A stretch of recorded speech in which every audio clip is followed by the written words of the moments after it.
I'd like to welcome everybody to this August occasion in July, and that is bringing everyone together in the College of Medicine UI 2004 reunion lecture and panel discussion with medical and dental students. And I believe we're going to have fruitful session today, and we're going to be gleaning on one or two things that will help us even as medical students, and also for us who are willing to venture in some of this into new realms in the field of medicine today. We're going to start this program by first recognizing some special people in our midst, and that is, I'll be calling them up to come on the podium today. And the first person I'll be calling up this morning is Dr. Babatokwe Fatuye. He's the Chief Medical Information Officer, UCL in Houston, Texas. And he is also the president of the 2004 alumni 2004 UCH, 2004 UCH 2020, 2000 set class. Please can we appreciate him once again?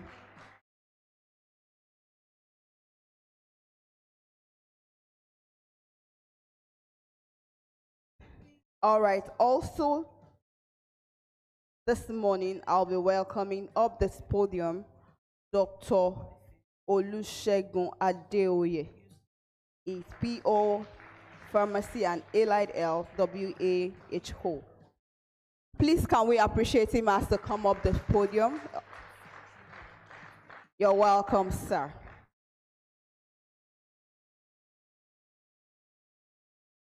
I believe everybody in this auditorium is special.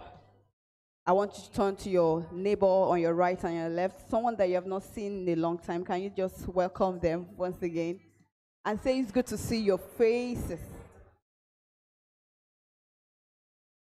I know for some, it's been 20 years, for some 21 years, for some 15 years. Some of us see ourselves regularly, but I believe it's good to see our faces once again together like this morning. All right, please shall we rise up as we take the national anthem.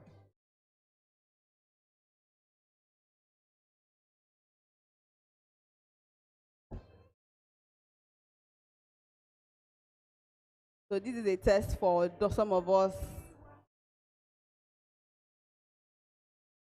Please.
Please, can we have our seat? Thank you.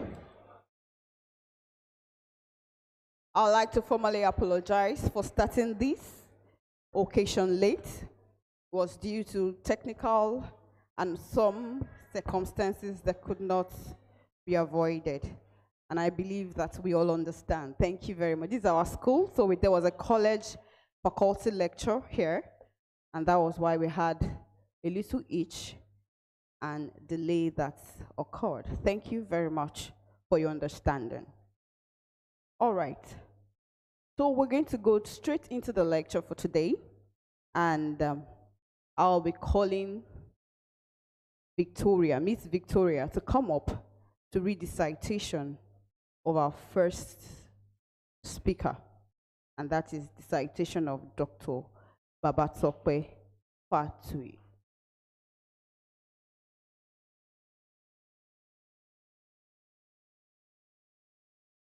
Sorry for that. Please, I'll be calling on Mr. Patrick to come forward to read the citation of our first speaker.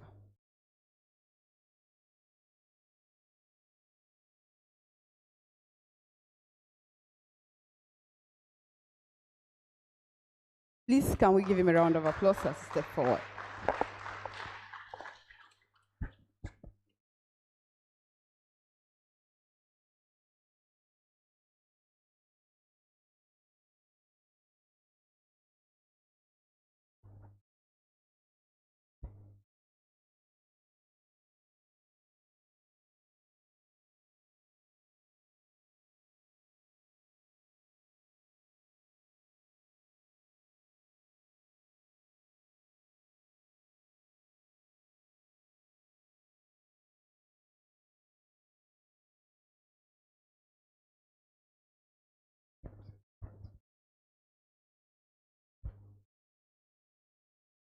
Good morning, everyone.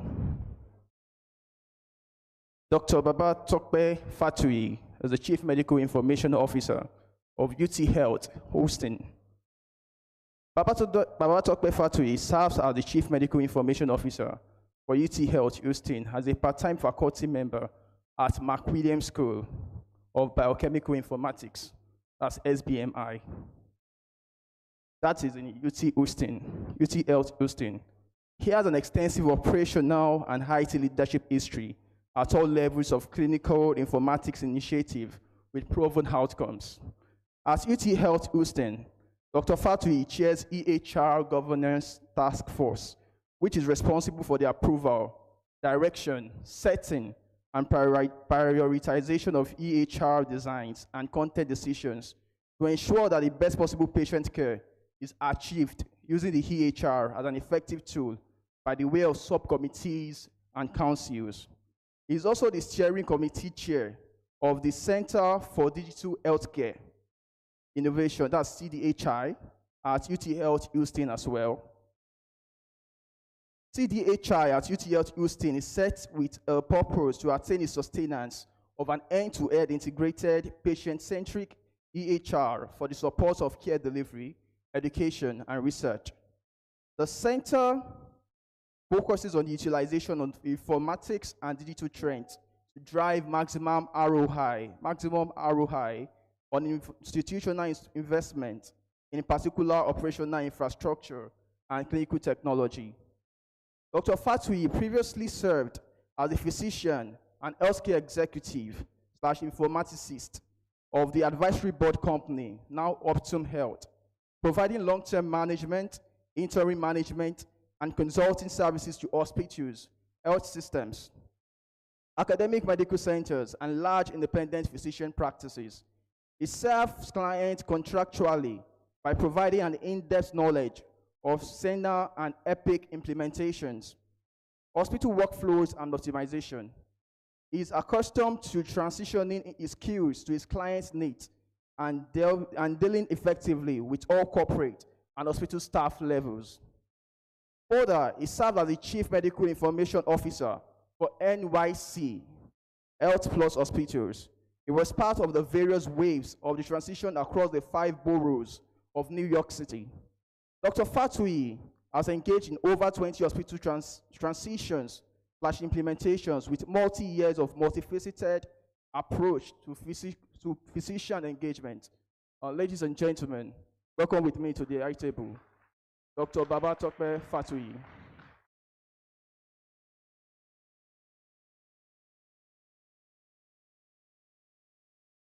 Thank you very much.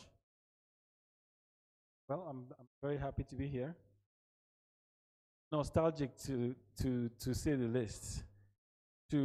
Never did I think that I will feel the way I feel right now. Never did I think I would actually come back here in this capacity, courtesy of my colleagues, and speak to us and all the immediate future doctors. I assume all of us here are the final year students, right? Okay, all right, that's fine. In at least very soon, in 3 to 4 years, everybody's going to be out of here. You know, worst case scenario.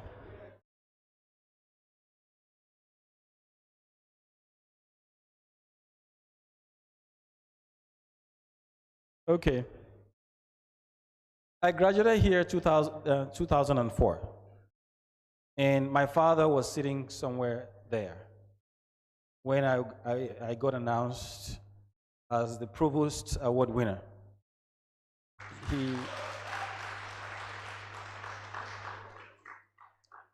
He was so excited, he jumped.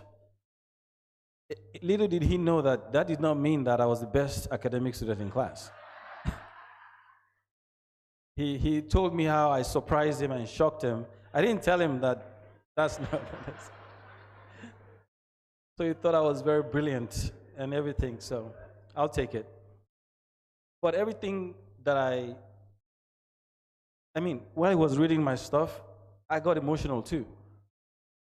And every tool, every kit, everything that I'm drawing from started here. Started from ABH, where I was chairman of the Alexander Brown Hall, managing people, managing purpose, managing expectations of my colleagues, the weight of my own desire of graduating and my family's expectation through all our journeys.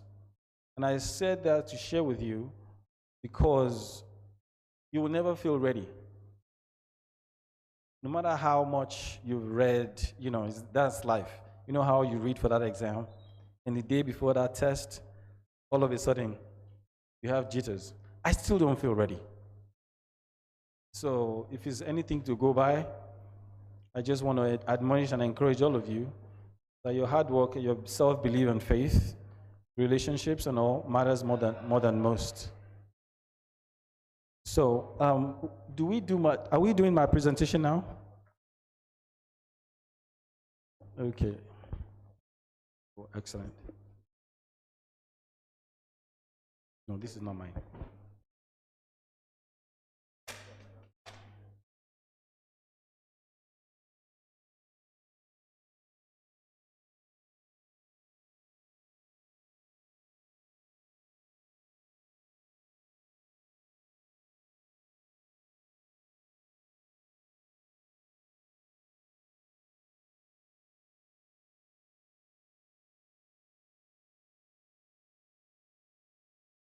All right, today I'm tasked to excite all of us about the promise and practice of artificial intelligence in modern medicine. Now, I just happen to find myself in this new age of what seems extremely magical. How many of us have used any form of tools regarding AI in the last 1 year or so and currently? By show of hands. Very good. I like that a lot. I was on vacation in South Africa about 2-3 years ago, and I met a guy who told me about ChatGPT and how he was using ChatGPT to do all of his coursework presentations and everything. I mean, I didn't know what that was. I looked at them and I looked away. I got back home January and I found myself downloading ChatGPT. Fast forward, because healthcare by default is a laggard in adopting new technology. But this time around, when it comes to artificial intelligence, we really have sprung ahead in adopting that like never before. But that will be my preface in trying to let you know that the myth of artificial intelligence, as it is right now, is something that we're all using it. And if there's any group of selected individuals that have serious depth and guts to learn and conquer anything, it is those of us in this group. You know, we are by design selected to actually be here, be it my generation or your own set. So today we're going to quickly just talk about demystifying that, where AI is already changing medicine, lessons from the front lines, which is my own personal story about what I do to earn a living at Unity Health Houston, all your clubs that you associate with, all extracurricular activities, so to speak, while maintaining a decent grade, at least just even graduating with your colleagues. So I threw my name in the hat and I got picked. I don't know what the selection criteria was, but they picked me anyways. When I graduated, I got privileged to do my internship at the Lagos University Teaching Hospital in Louth. Did that for a year. Got lucky to get my NYSC deployed in Lagos. So I was in the National Psychiatric Hospital in Yaba for another year. Now, through all of that journey and all that we do, and what I'm going to admonish you all, regardless of what we talk about, empathy is key. Your ability to think critically, you should never neglect that. As a Nigerian, you're going to think critically anyways. You just have to figure something out. If it's not power, it's traffic. For those in Lagos, you know how the hustle is. I mean, even in Ibadan, coming down here, you have to never let go of those survival instincts. While thinking critically, you also have to have a global sense of reasoning. All of these tenets allow you to actually absorb, and you will talk more about it when as I go along. Right now, I serve as the Chief Medical Information Officer for UTL Houston. I also serve as an adjunct professor for the McWilliams School of Biomedical Informatics. And starting September, I'm also serving as an adjunct professor for Carnegie Mellon University in Pittsburgh. I'll be teaching some classes in the DC office in a program that I actually just graduated in May. I graduated in May with a master's in medical management from Carnegie Mellon. And I'm saying this, that despite it all, I thought I didn't want to go to the route of residency because I was tired of reading. I was just tired of reading. But for me to still be relevant in what I do now, I still got to read. Things have changed so much that for you to be relevant, even in medicine, and to be of value, you got to be attentive to things that are changing around you, including artificial intelligence and things around it. So, and we'll go into matters. Do we have a timekeeper? Because I could talk for days. Well, and I could wrap it up too. So now, AI, just in the spirit of demystifying what this is, change and transformation in life is constant. This is not the first time any things will revolutionize our lives. And what you have up there are items that in the past that seems so magical that is now mainstay of what we do. From innovations around penicillin to before people couldn't see what was inside of us, boom, someone found with all the imaging items that we do. Now you can see inside people, right? It's now a mainstay. Now that's what we do. Same thing with EHR, robotic surgery. Oh my God, all the surgeons are not going to be useful now because we have robotic surgery. That's a lie. So I just put this slide here to let us know that AI, just like others, will excite, will revolutionize, will be a mainstay, but we will forever remain relevant. And I will say more about that in no time. Yes, jobs will change. How we do some jobs will change. How we carry out certain functions will not remain the same, because that's just what life is. Now, AI as a whole, it is not magic, as I'm trying to let us all know. It is basic data and logarithms. 80% of the brain, if AI is a vehicle, if it's a car, right? The engine of the car is mathematics, maths, period. If this, then that. Statistics. So every English word, every art is tied towards a mathematical calculation, programs along different logarithms that leads to what we see as critical thinking that this computer is giving to us. It leads us to talk about AI being a general umbrella. It's not new, it's been around since 1970 or about 40, 50 years ago in different iterations. So the version of artificial intelligence that we have, that we're all consuming now, yes, is the most advanced ever. Very, very critical. But there are different types of it, for which we talk of machine learning. And what is machine learning? Exactly what it says. Machine learning, whatever it is, you give it to learn. In this case, if I read an X-ray of a lung X-ray, and you by virtue of you being a consultant radiologist who really will spot X, Y, and Z in 2 seconds, that's because you had years of reading that, of knowing what those exclusions and inclusions are by just reading that image. So boom, we have a computer that we load 10,000 images on, and through the mathematical logarithms that is being designed, it can learn what normal is and what abnormal is. That is a layman explanation of what those machine learning is, and relevant to our group. As it is with radiology, so it is with EKGs, so it is with any other results that we can load information into the system, train the model to get comfortable with what is right and what is wrong. In essence, training in that. The other piece is natural language processing. So you have you basically speak 20-year-old patients, chest pain, radiating, all of your history.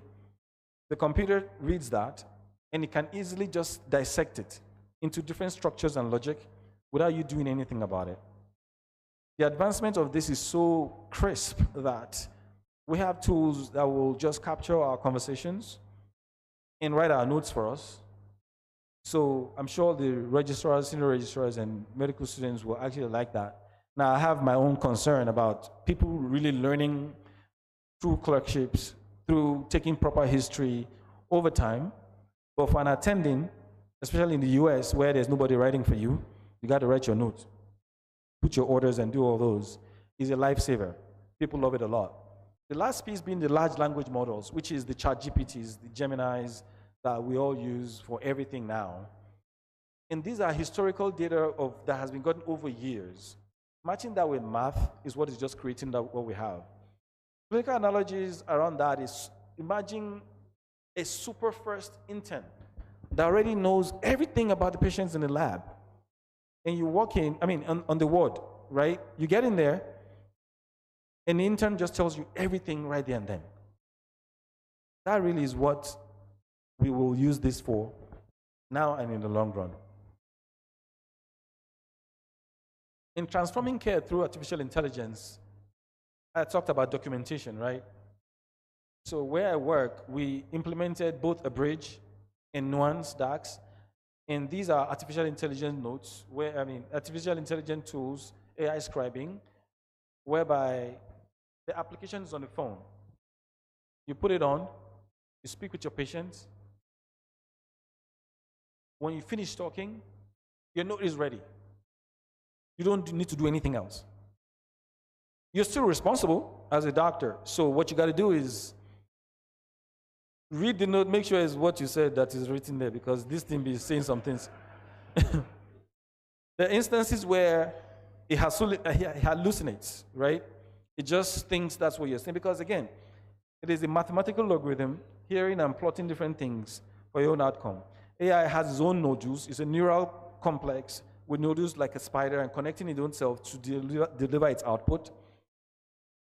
But 7 out of 10, it gets it right, and these doctors love it. They go home maybe 7, take their charts home. Now they go home 4:35. I have never implemented anything, and they actually like me for it. This one, just like the African patients will bring you yam and give you things, many of these doctors love me for it. For the first time since I've been doing this over a decade, being the face of implementations, good, bad, or indifferent, being the champion of what change is coming across board. For the first time, they love these tools. It is $200 per user for the doctors in the US. The opportunity arises for us where we can do our own thing in our own way and not charge that. Charge a little more and even do better. And I know that there are solutions that are happening like that already. I touched on imaging. DeepMind, Zebra, and Lunit, they detect diseases faster than humans can. But nobody's going to sue AI. We got to sue human being.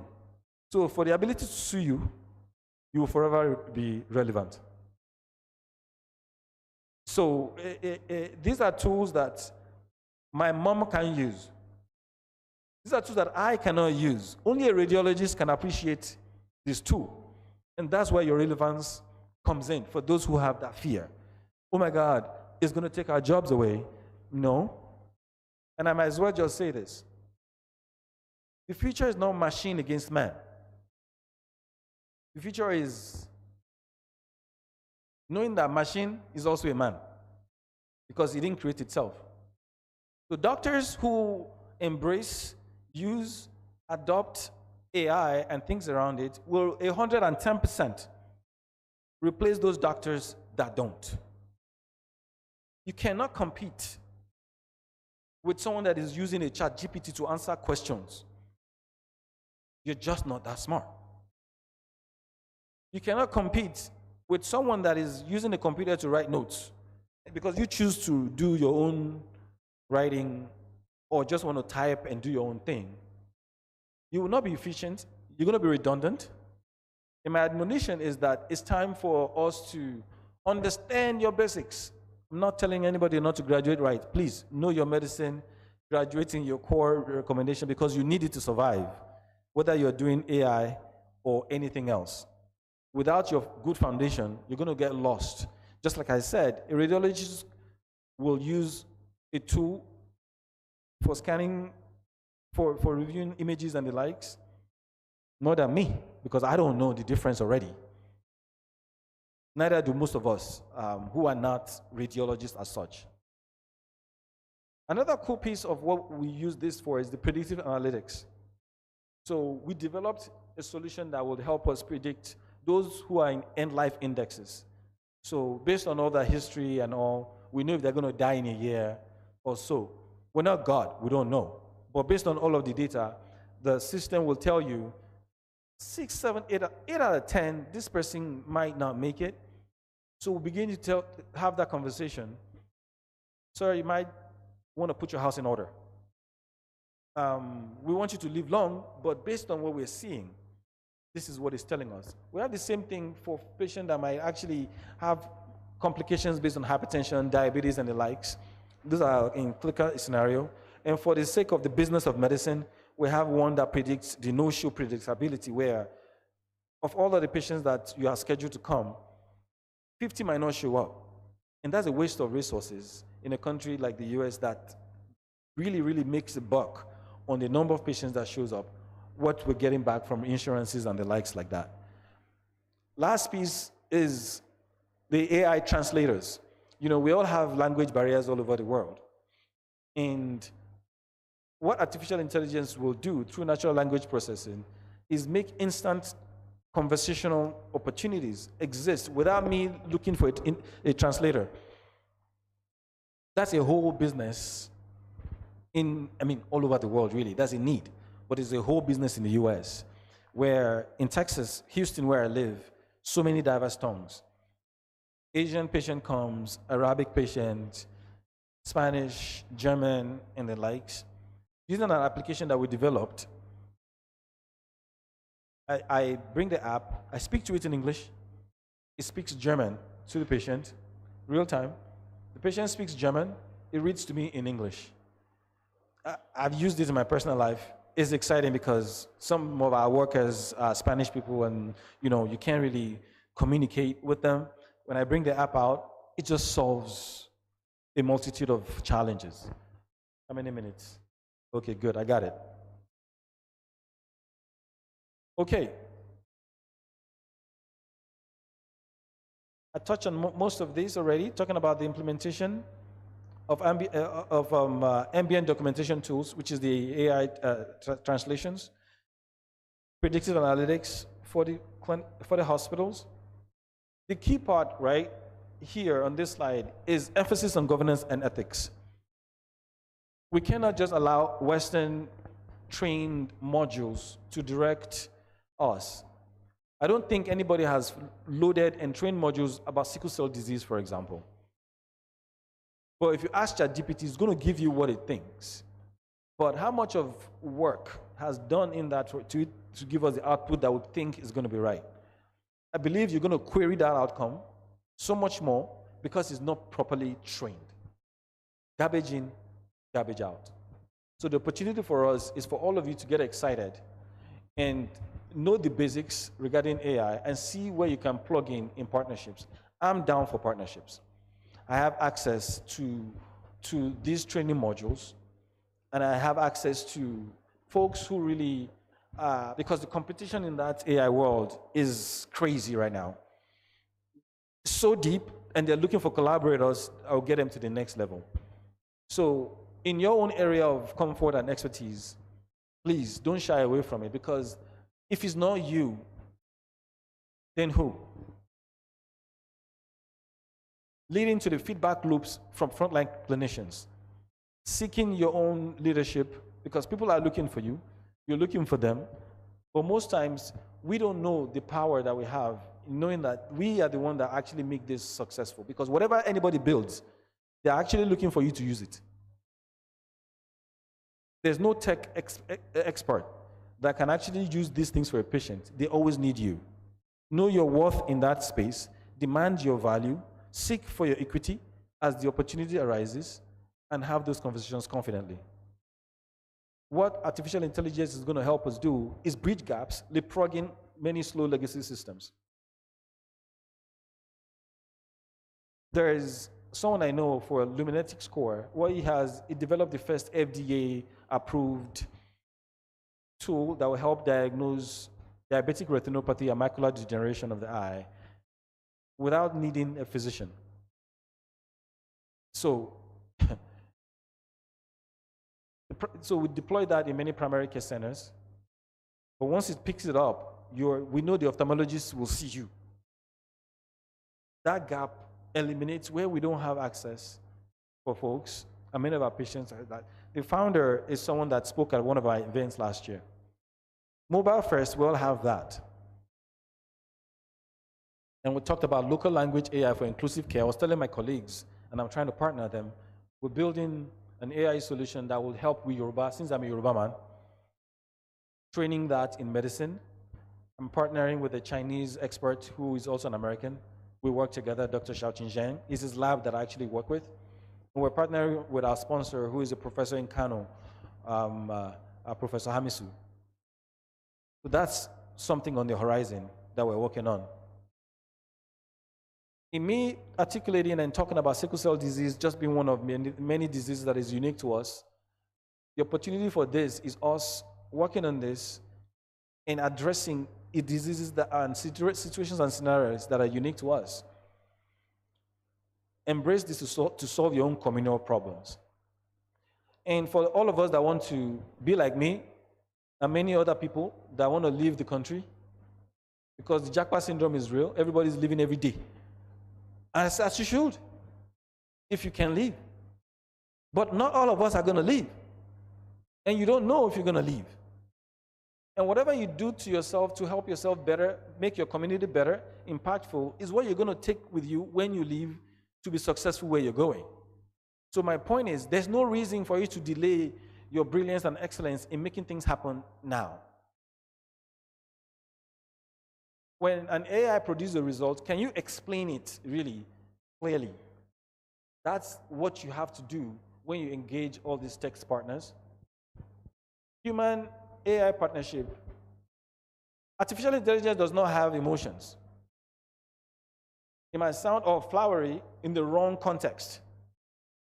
The patient can be crying and sad, and it can be actually giving funny outputs. So it can never replace human beings. It is a tool. It will forever be a tool that will revolutionize how we get things done. Local ethics, making sure patients are aware of what you're doing, why you're doing it.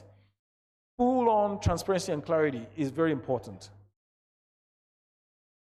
So building trust with AI means that you have to know exactly what it is so you can have meaningful conversations with the people that are using it or folks that you have the opportunity to partner with. So how do we equip tomorrow's leaders? Now, you might think when we say tomorrow's leader, I am tomorrow's leader. How am I equipping myself for next year, for 2 years' time? You all are leaders of tomorrow in different capacities, so to speak. So I admonish us to learn data literacy. Understand and get comfortable with those terms. Ask ChatGPT to break it down for a 2-year-old, for a 5-year-old. I wish I had ChatGPT when I was in medical school. I would not have crammed the way I cram. So many things that are really easy, I don't get a concept first time, it's just carry it. Take it to the exam hall. I saw one skit by that guy, Tim Rizzi. Ray Tipsy. He said, I've read the exam hall, I've read it. I know it's Nemo something. The options are pneumococcus. I know the answer is osteo something. Osteomalacia, oh my God, that is my life, that was my life. So it resonates, but if I had spent time, if ChatGPT breaks it down, gives me a table, okay, explain in a different way, I still don't get it. Explain in a different way, I still don't get it. Ultimately, you get it. That's my point. They called me in my introduction and said, oh, I'm the president of the class. No, nobody voted for me for president. They just put my name there and chose it because of my heart to collaborate and serve my colleagues. Not for anything in return, and I'm admonishing all of you. We're all innately selfish as human beings. That's how God made all of us. But as you grow, as you go, be intentional and purposeful in serving those around you. And collaborate outside of medicine. Because for you to do this, you need to start, I'm recommending, if there's no AI club, that you all start an AI club project and research locally. Meaning, go to University of Ibadan, bring 1 or 2 who know this. Have fun in just talking about this and see what the opportunities are. Having such clubs will let you know what the gap between what the West has, because the gap is not a lot now. Many of the work is still hallucinating. As I said to you, I'm part of it because I know. Leverage free online courses and have fun hackathons. So things like this will excite me for those who are looking to work with me and partner with me on this class in any capacity, When you have such groups, then I'm happy that at least one way or another, you're going to find solutions for me and my people, because my mother is from Ibadan, somewhat, and we can use this world over, and you never know where this is going to help and change your life. So from Ibadan to innovation, I know without a doubt that you all are going to make it. That much I know. Challenges of life is in itself, because we all have our own challenges in life. Some of you marry yourselves. Why are those people smiling? Thank you very much. I figured. It's the same thing. Nothing has changed because some of my mates, they married each other. And guess what will happen? Life will continue. You will do a lot of great things. That I'm sure of. So the future is built on how you adapt to it. The future is how you visionary, how do you see it? And you have to be purposeful about what will happen in the next 5 years. You have to think about it. At some point, you have to make sure you think, how can I reimagine what will happen in the Nigerian healthcare in 1, 2, 3 years, regardless of who is president, based on who is the minister of X, Y, and Z. Just get learning. If you can't learn by reading it, because I'm not a big reader, then join podcasts, bring friends, bring groups, talk about it, argue about it. How many people are Chelsea fans here? We're going to win on Sunday.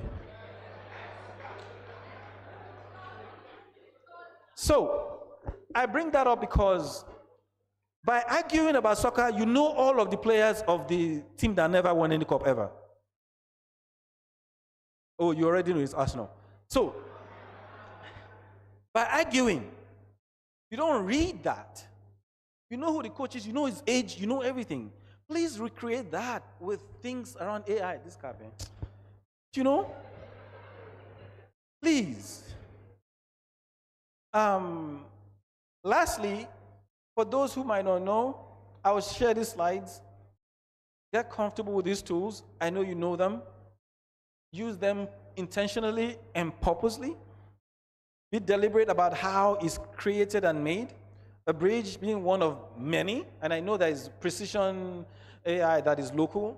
Look into those. ChatGPT, a big one. There's Cloud AI, there are others. There's Other Health, there's World Health Digital Atlas, there's Google Teachable Machine, amongst tons of those. So please, this is my last slide, and I'm just going to ask one person from the left, one from the middle, and one from the right. What excites you most about AI in medicine, based on all that you know and what I've talked about and the possibilities in Nigeria? Somebody on the left.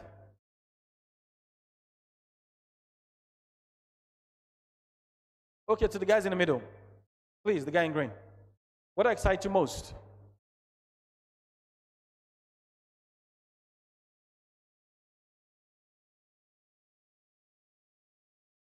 Okay, I didn't really hear you. Predictability. Thank you so much. Because so many lives will be saved by us just documenting the right data. It sensitizes us to it. So there is a predictability module for sepsis. Based on patient history, number of data that got into the system, it tells you this patient is about to be septic, go into shock. You can look at the patient. Now, based on my clinical argument, I know better. That's your value.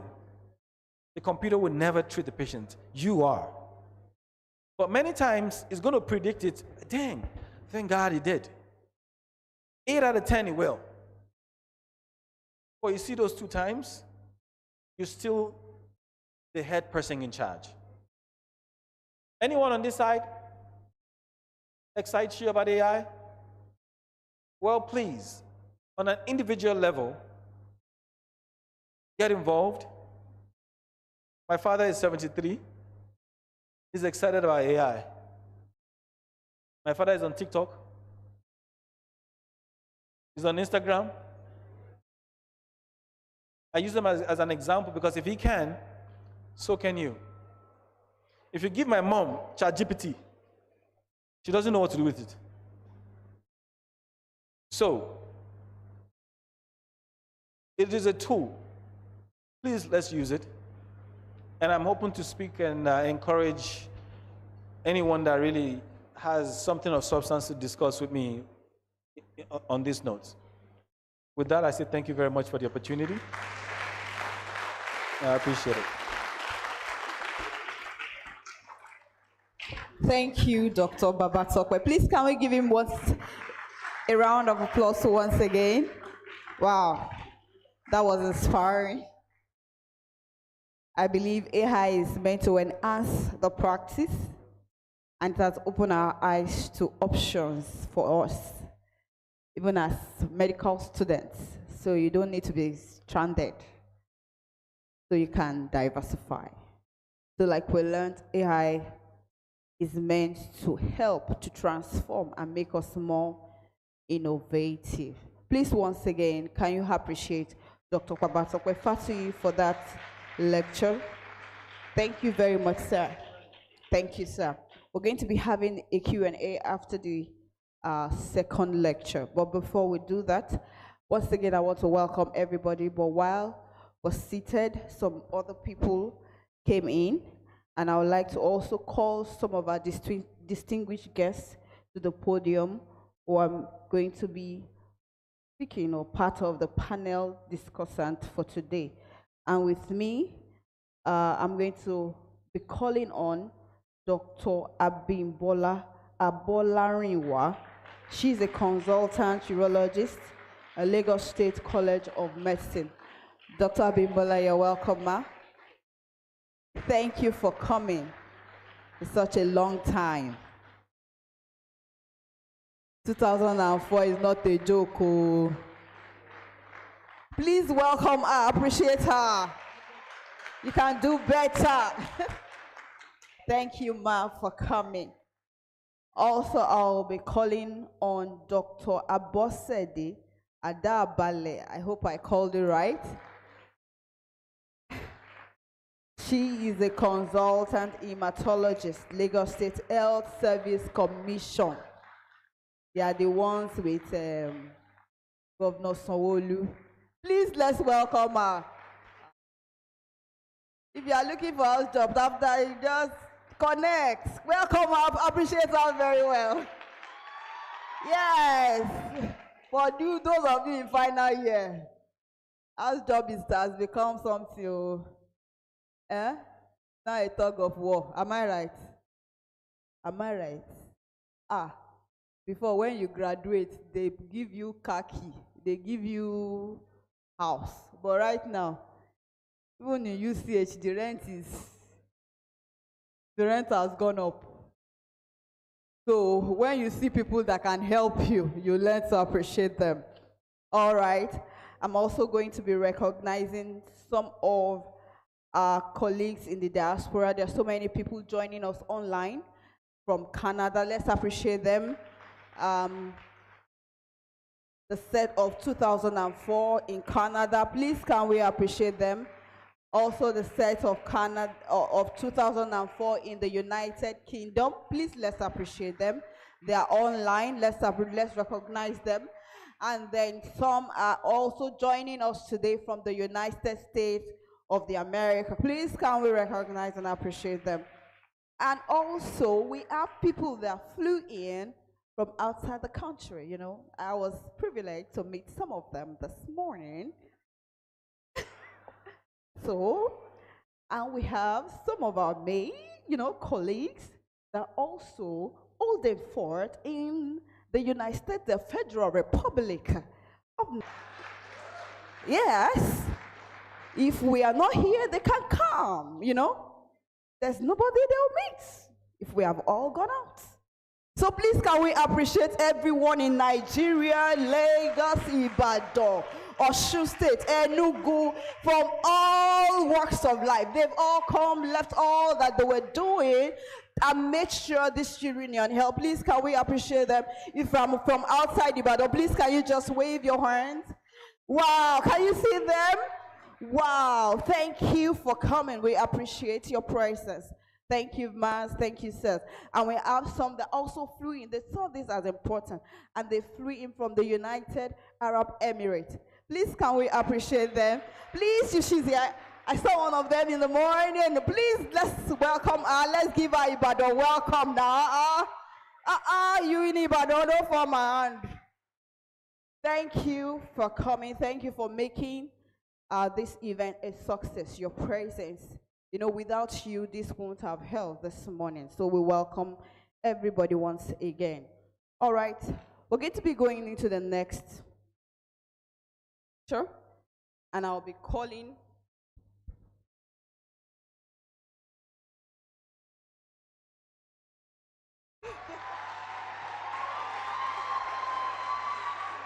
Thank you.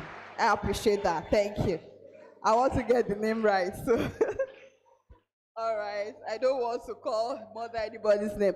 So I'm going to be calling on Miss Victoria Kolawole to read the citation of our next discussant this morning, our next keynote speaker this morning. Please can we welcome her with a round of applause. Thank you. Please welcome her. Give her, let her know she's welcome. It's not easy to read citation. Am I right? All right, thank you.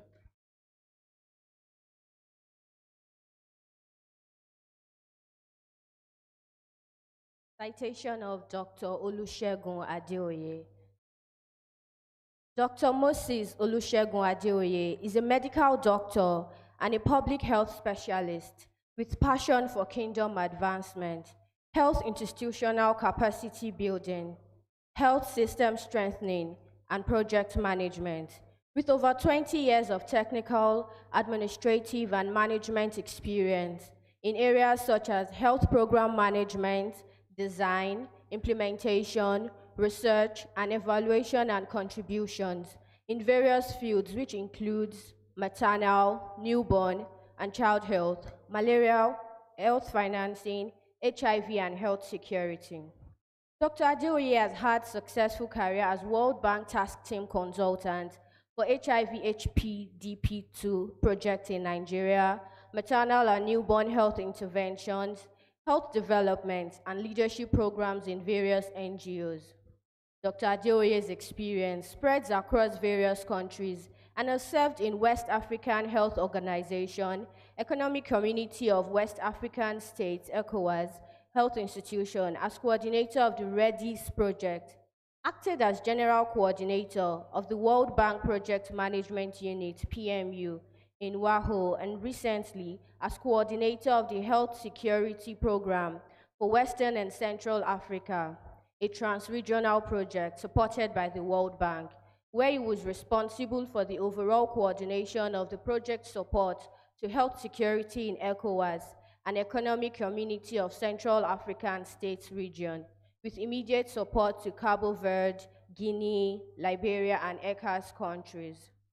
Dr. Adeoye obtained a Bachelor of Medicine and Surgery from College of Medicine, University of Ibadan, Nigeria, and Masters of Science of Public Health degree from Brighton and Sussex Postgraduate Medical College, University of Brighton, United Kingdom, and is currently undergoing his PhD research program in University of Medical Sciences, Ondo State, Nigeria.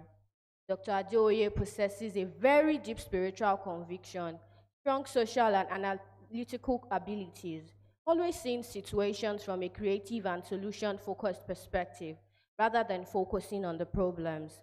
He always looks for more efficient ways of ensuring completion of any task or assignment.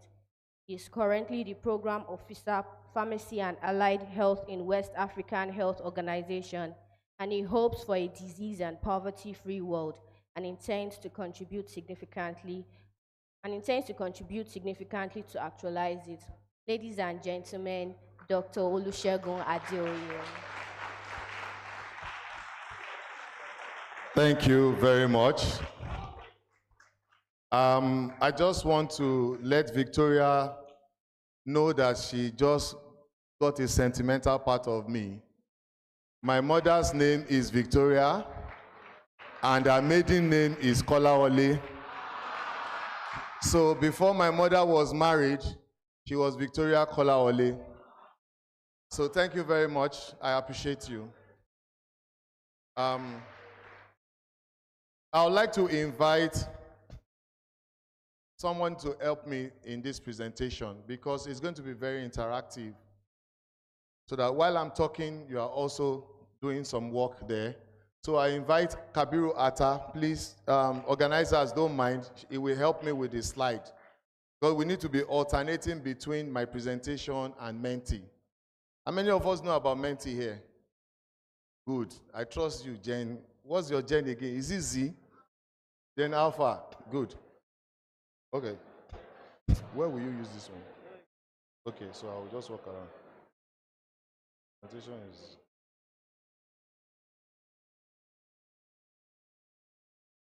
20 is on the browser. This browser. So it's more about showing them results when they scan. Okay, so my colleague who presented earlier has made my job a little bit easier. Not that we're actually saying the same thing, but he has made us to understand that as medical students or as doctors, we need to start thinking outside the box.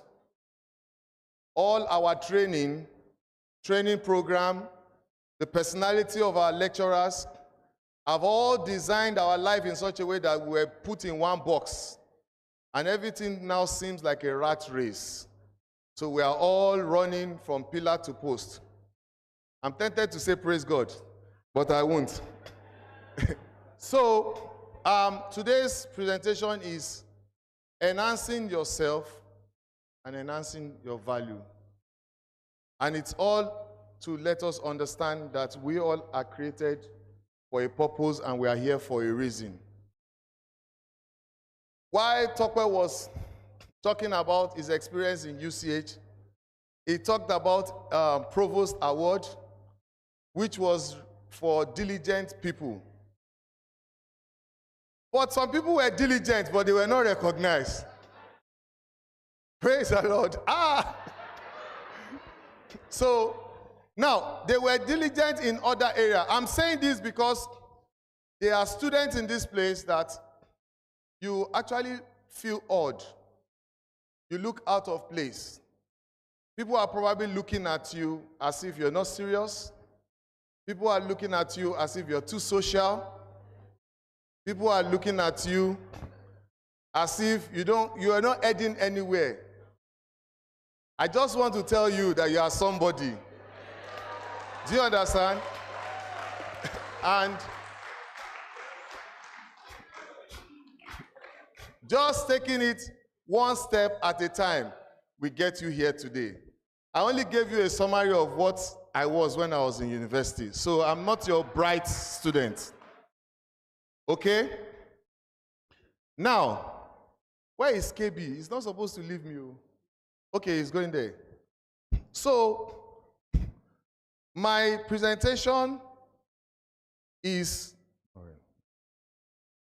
enhancing self, enhancing value, unlocking personal growth for greater impact. I want to just mention that this presentation was put together by myself and Dr. Wale Fadare, who is in Canada. Please, let's clap for him.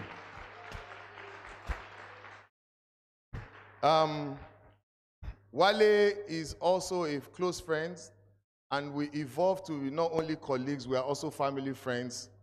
Our wives, our children are very, very close, so we do a lot of things together. So there is also life after this place.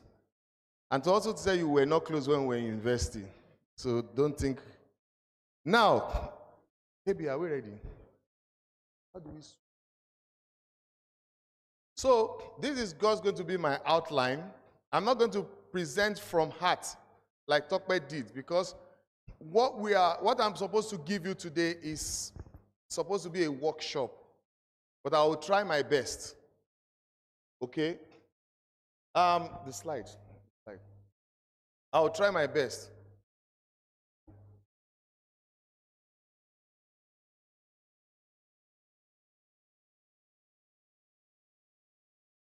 So what as an introduction, I'm going to use some quotes because we're going to be philosophical today. And the first quote I want to give you is, "It always seems like they cannot do without you until you are not there anymore." Doctors are guilty of thinking that without them, nothing can happen. It's been 20 years since okay, before I go on, let me apologize to all of you that spent time waiting for us before we came in. We are very, very sorry. It's a disconnection in time. It's not because we take you for granted. Because I think we need to break that era and that mindset of thinking that people can get away with some things because they are in position of authority. So we apologize. Are we forgiven? Are we truly forgiven? So, no. Warning, stop that. Okay. So, what does enhancing self mean? It means it's investing in your self-awareness, your mindset, and your well-being. So anything that has to do with you, making an investment to make it better is your enhancement. That's your self-enhancement. Now, what do we mean by enhancing value? Enhancing value is simply about increasing your positive contribution to the society. Tokwe mentioned it when he was presenting. And then your contribution to relationships and your contribution to work. How many of you are in WhatsApp group and you don't talk? Raise up your hands.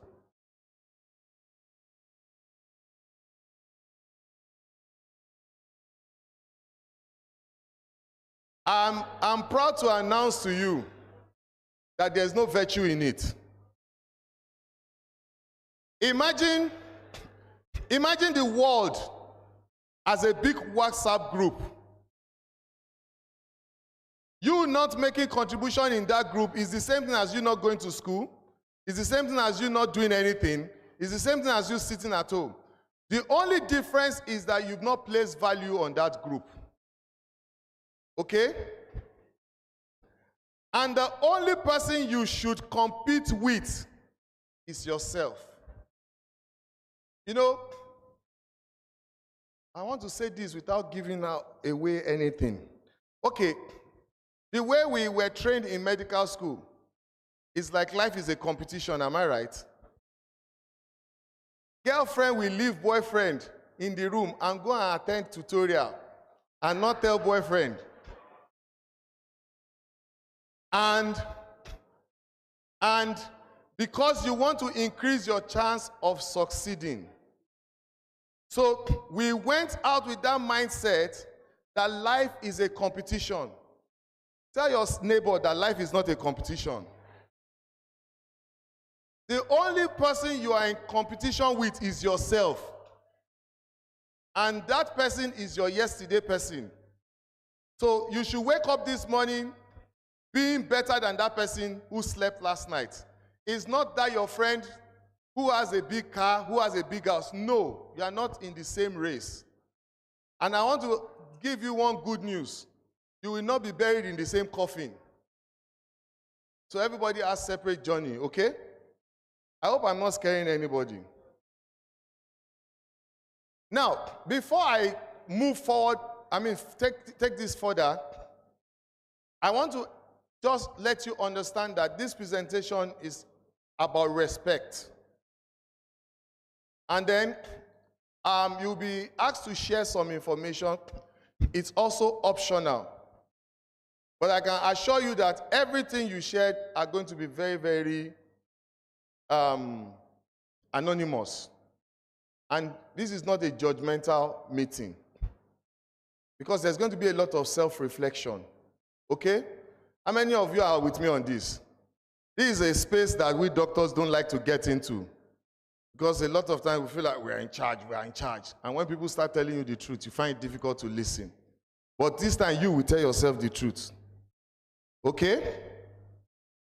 Now, this is taking you to the mental interface. And that interface is going to require you to scan. Can you scan from where you are? Okay, don't worry, I have a solution for you. Now, go to www.mentai.com on your browser and enter this code 35707319. You are supposed to do that quickly before the auntie comes to chase me with a note. 10 minutes more, 5 minutes more. But I'm sure that you will tell her to go away. Are we done? Please be quick. Let's be quick about this.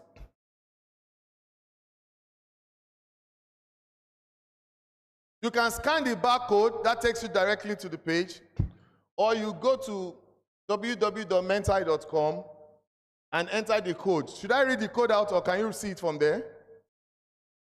Can you see it? Okay. You see, I have good eyes. Even with my glasses, I would have struggled. So the number is 35707319. Okay? So I have to move on. Now, our first interaction with this interface. Are you on that page now? What is it showing you? Yes. Okay.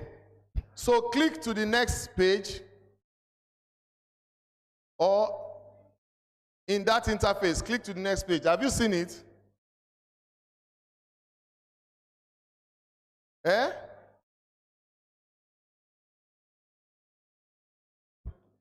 The code is, you are not seeing it.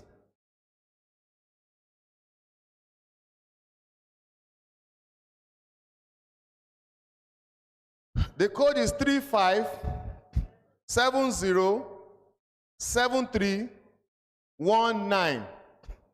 Have you entered the code? Or you can scan this one.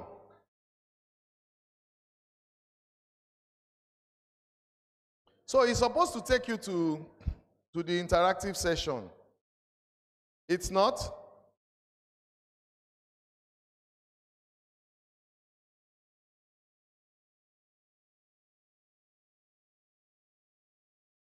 Is this falling of and 101? Okay, I think there's internet issue. No, what you do? Let's streamline with your. Let me streamline with your internet. Oh, okay. I will try and present it without the Mentai. But what it's supposed to do is, I'm supposed to ask you the first question. I think there's an internet issue. Welcome to Nigeria. I'm supposed to ask you the question, in one word, describe how you feel at this stage of your career and personal achievement. Or are you in a place where this is showing? Is it showing? You have to sign up. No, you don't have to sign up. You just have to enter your code. It's not working.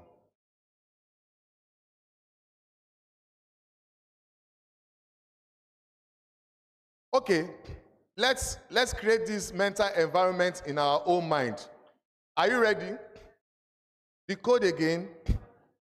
This thing is taking too much time. This auntie will come and chase me away from here. The code is 35707319. Okay, let's just agree it's not working. But I want to ask you the question. Use one word to describe how you feel at this stage of your career and personal achievement. Now, can you just quickly write it on a piece of paper and send it to me? Just scribble it. One word. There are words like I feel amazing, I feel inadequate, I feel super. Just one word, any one word.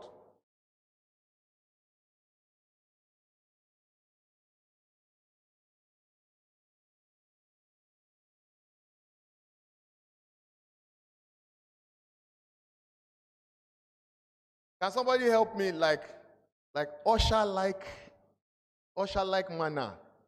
Collect those, just one word. How do you feel in your career? It doesn't have to be all of us, just random. If I get 10, I'm okay.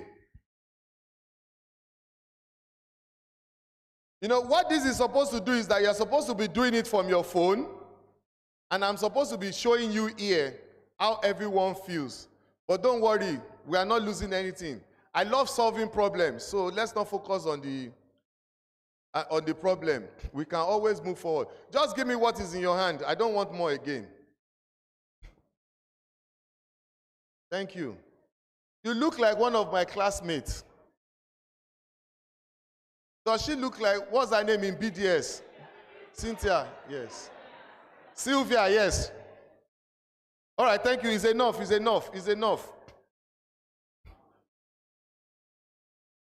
Yes. The one says, is this apathetic or what's this? Apathetic. Okay. Another one said unmotivated. Another one says scared or uncertain. Let's take uncertain. I want to believe these are students. Another one says out of touch. Another one says confused. Another one says overwhelmed, stuck, clueless, indifferent, not done enough, unfulfilled, lost,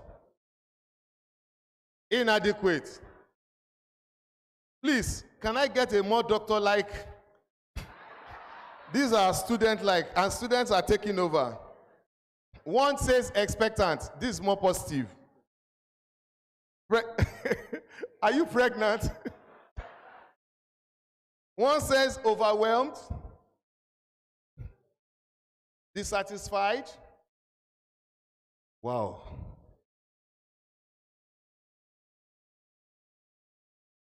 Hopeless. Oh no.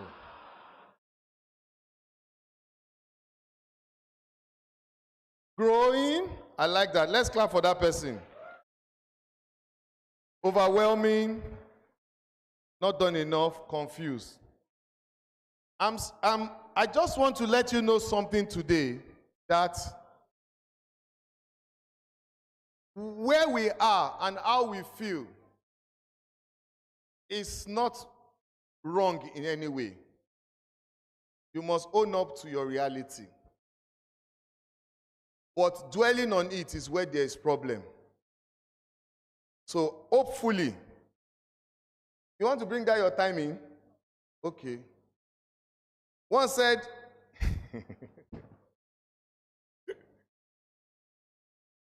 this is a church type. I asked for one word, but let me read it so that we can laugh and not feel like I'm wasting your time. I feel excited that God's work is working in my life.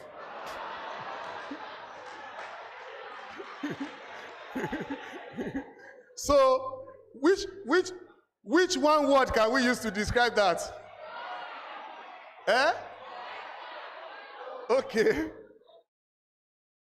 Please, nobody knows who sent it. It's still anonymous. But it's funny. But it's your reality. Okay?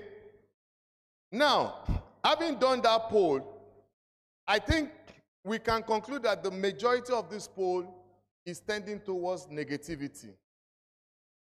And if we had done this mental analysis, you will see that most people here are feeling out of place, they are feeling unmotivated, they are feeling as if they've not achieved enough.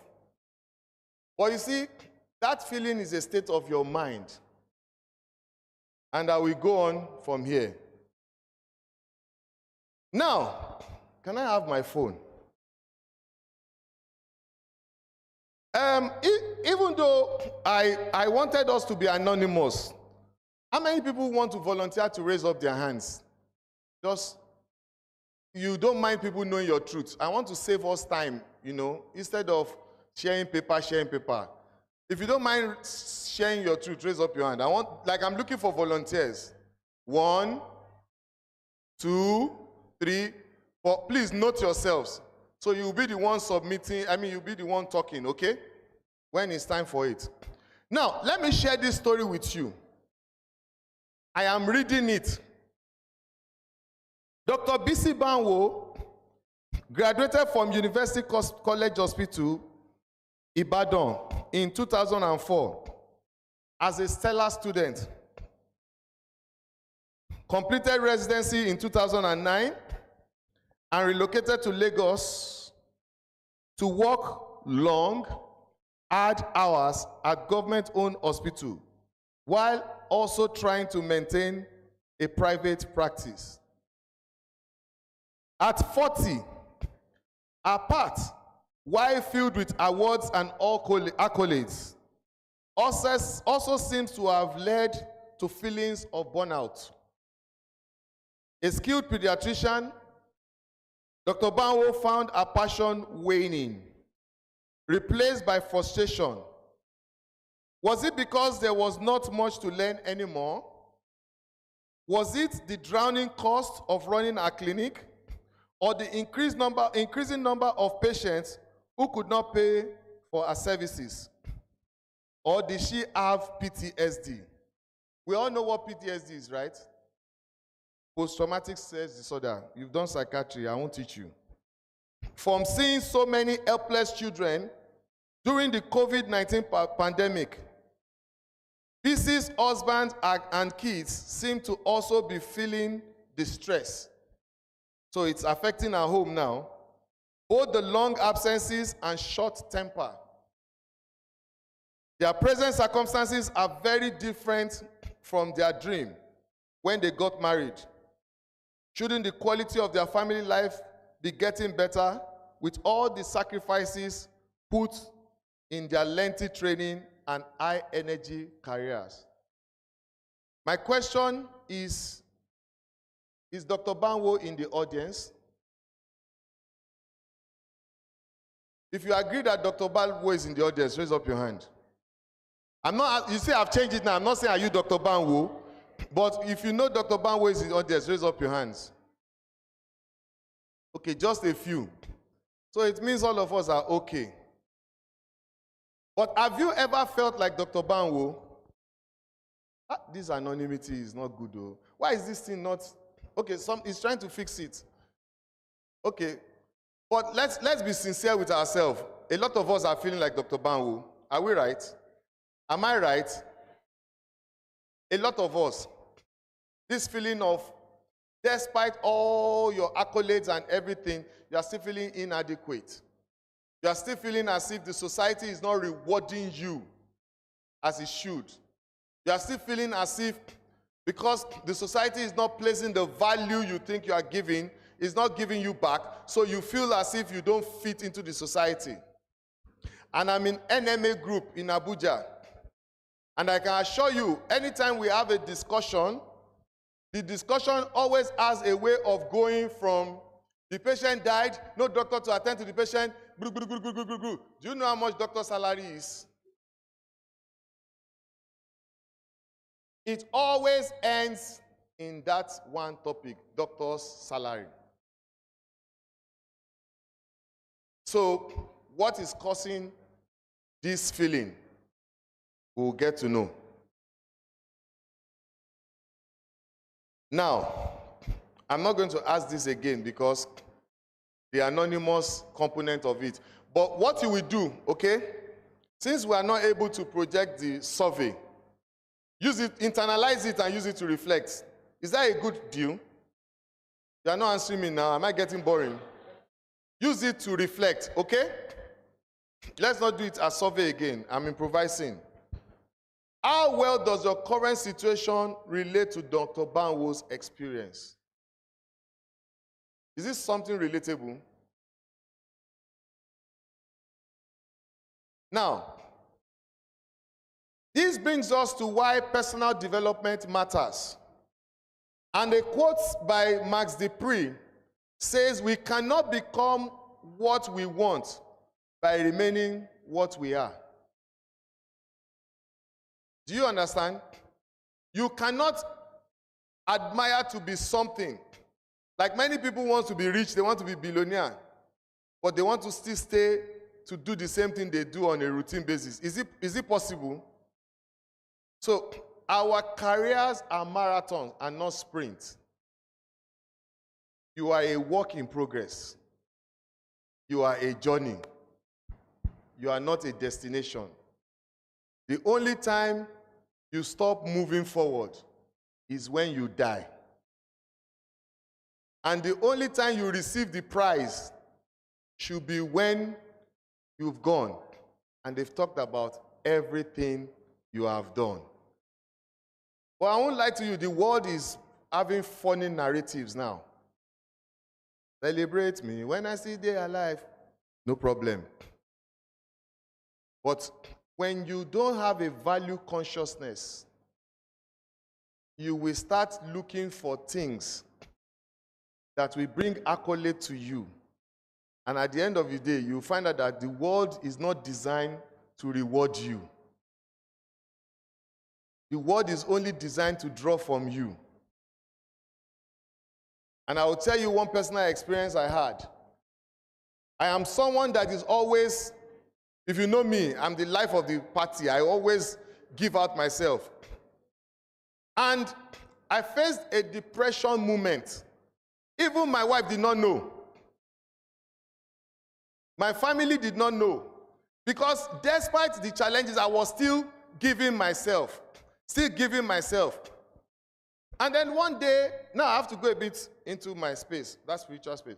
And one day, I was now asking, why? Why is it that nobody looks at me and says, Shegun, is everything okay? Everybody always thinks that, Shegun, please, I have this problem,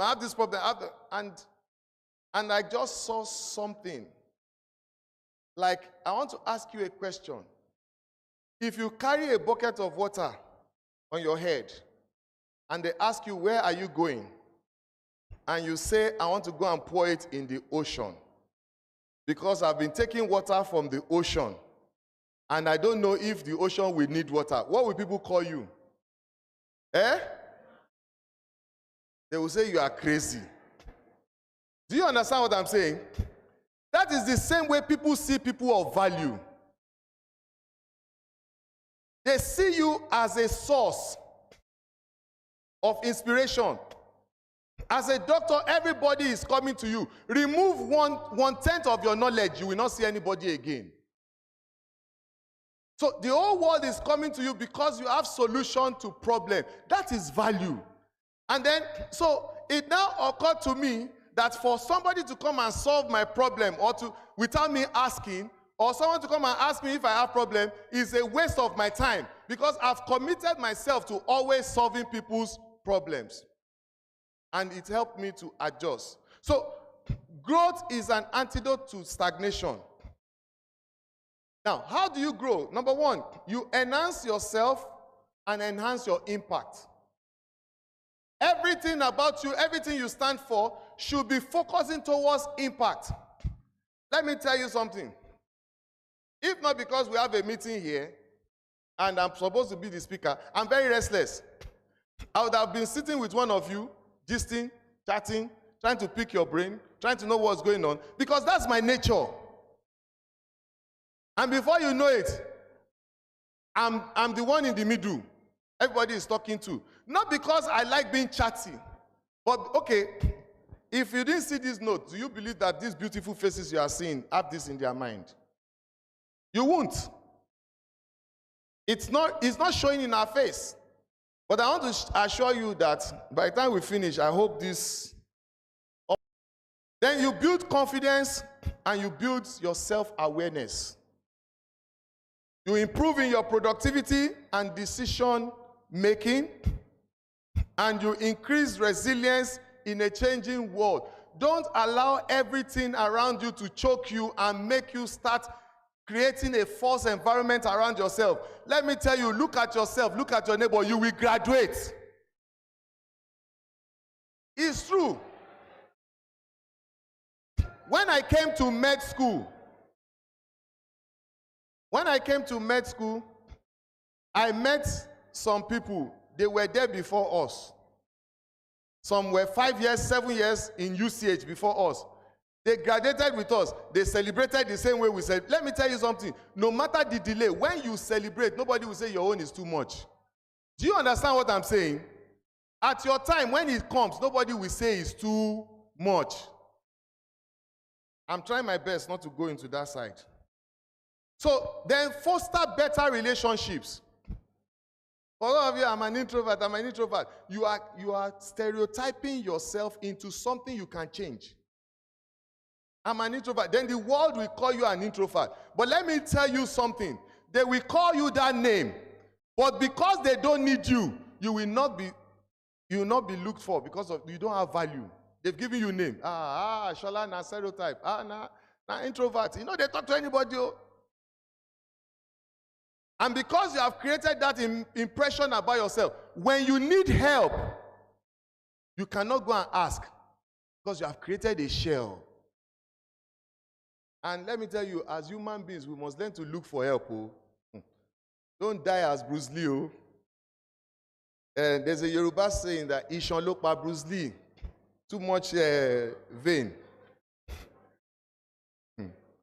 So a growth mindset, it drives career and it gives you life satisfaction.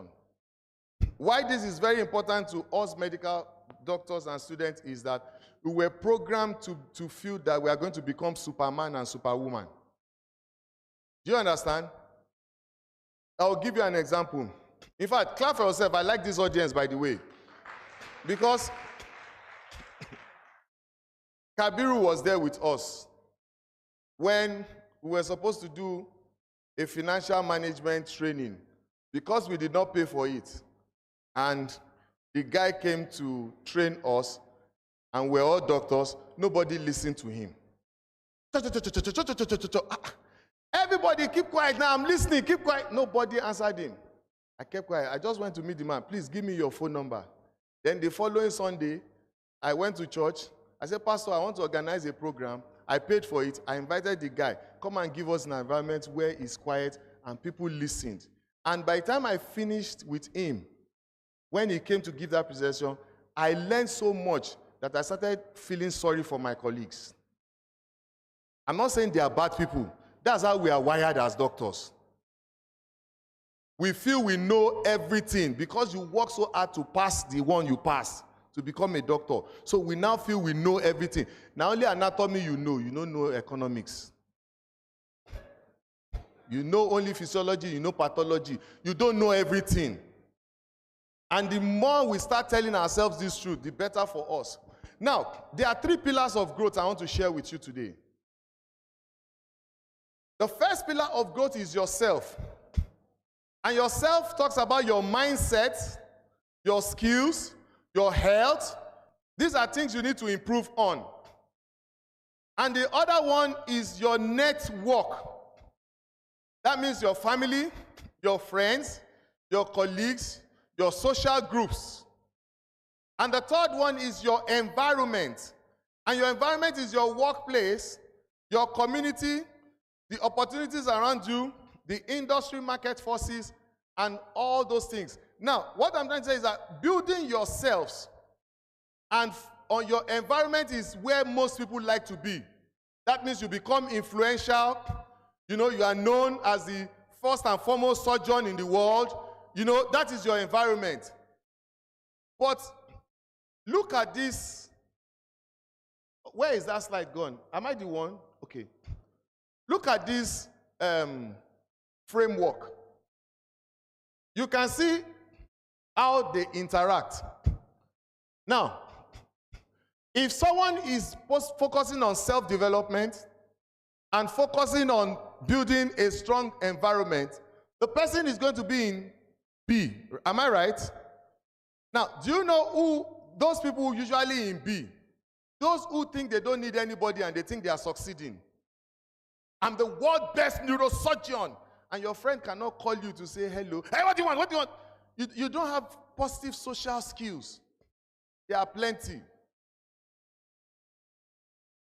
And nobody taught us all these things when we were in medical school. Nobody made us to understand that we need to interact with this 3 framework. Because when you have your environment, you have yourself, and you have your network, the best place to be is S. As you are growing in your career, you are growing in your achievement, you are also contributing to the WhatsApp group. People respect you more because you become a governor. So let me tell you, if I become president of Nigeria, I go chat for class group. You will say, Shegun, how you take the do this? Don't you have work as president? Leave me alone. Let me chase with my people first. Because we tend to feel as doctor, and that's why a lot of people are facing frustration. You have given yourself a God complex, and you don't want to focus on influencing people, and you don't want to focus on building network. You know, many people have treated governor, but they are not friends of governors. And I know a doctor who became a commissioner in Nigeria because he interacted with a governor as patient. But that time, the person was not a governor. So focusing on network is the area we always miss. And anytime they are pursuing you for signature, you want to sign word round, you want to sign your booklet, you want to sign this, you tend to forget about network because you are only thinking about yourself. Do you understand what I'm saying? That is how we got locked into that mindset. So, and what I've just said is what is in this. You can take a view of this. Are we seeing this from there? I'm pitying myself in your shoes, oh, because if I were the one, I won't see it. So, the zone A, as I mentioned earlier, self and your network. There are some people, they've developed themselves, they have friends, but they're not making impact in the environment.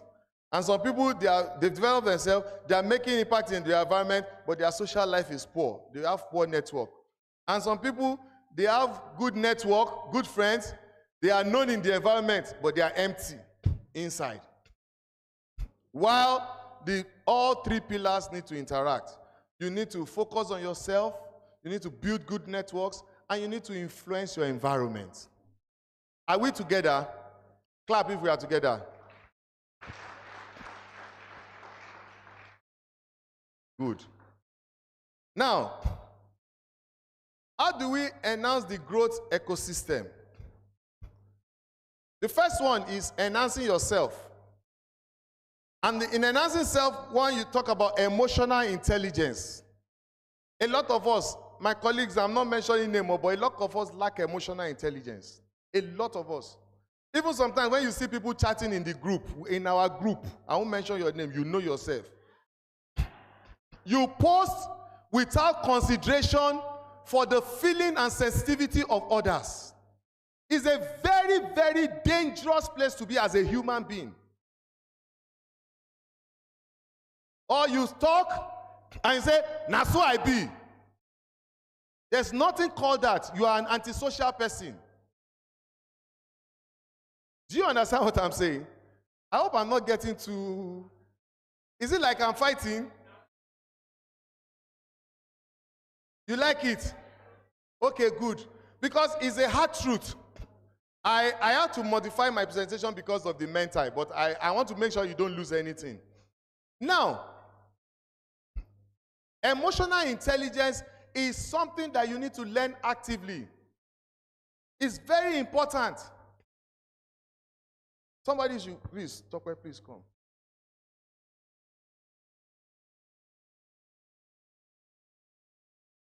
Good morning. Good morning, Tokwe, how are you? Is there a difference? But do you know that if we go to court, the two are greetings? But emotional intelligence will tell you that his perception of one is different from his perception of the other. Because the first one, I trust him, he will say, worrying with the fight. Please sit down, thank you. Clap for him. So, it means you need to improve of how you are sensitive about other people's feelings. It doesn't have to do with how busy you are. It doesn't have to do with how occupied you are. It doesn't have to do with class. Say I'm your senior. Let me tell you, my children, they summon me. And I don't take rubbish. I'm not Gen Z father, but they summon me. Daddy, can we see you?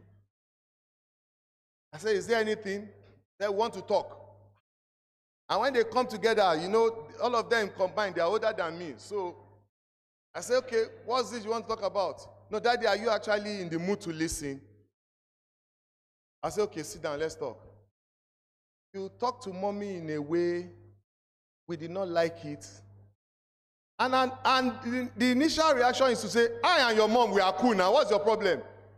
I said, I said, okay, so how does that make you feel? It feels disrespectful. Okay, I said, I'm sorry. No, Daddy, you have to do something. You have to talk to her and apologize. And when my wife comes, I said, your pikin, no, they summoned me, and they said, your policemen, they summoned me. Do you understand? You see, that space is a difficult space to be, because a child has taught you a lesson that you as an adult, you fail to teach yourself. So I will come and tell them I'm sorry, and then I will go and tell their mother, your children said this, we will laugh over it. But I know that we are raising wonderful children because they have ability to speak out. Do you understand what I'm saying? Emotional intelligence, let's work on it, please. How many of us promise to work on our emotional intelligence? When you leave here, go and read about it. Medical school does not mean you should become mean to one another. No. All of you will graduate. You will not collect my mark. Let me tell you something. I'm happy I played when I was in university. I play well. Do you understand? I play well. That I'm not a neurosurgeon does not mean I'm not successful. Do you understand?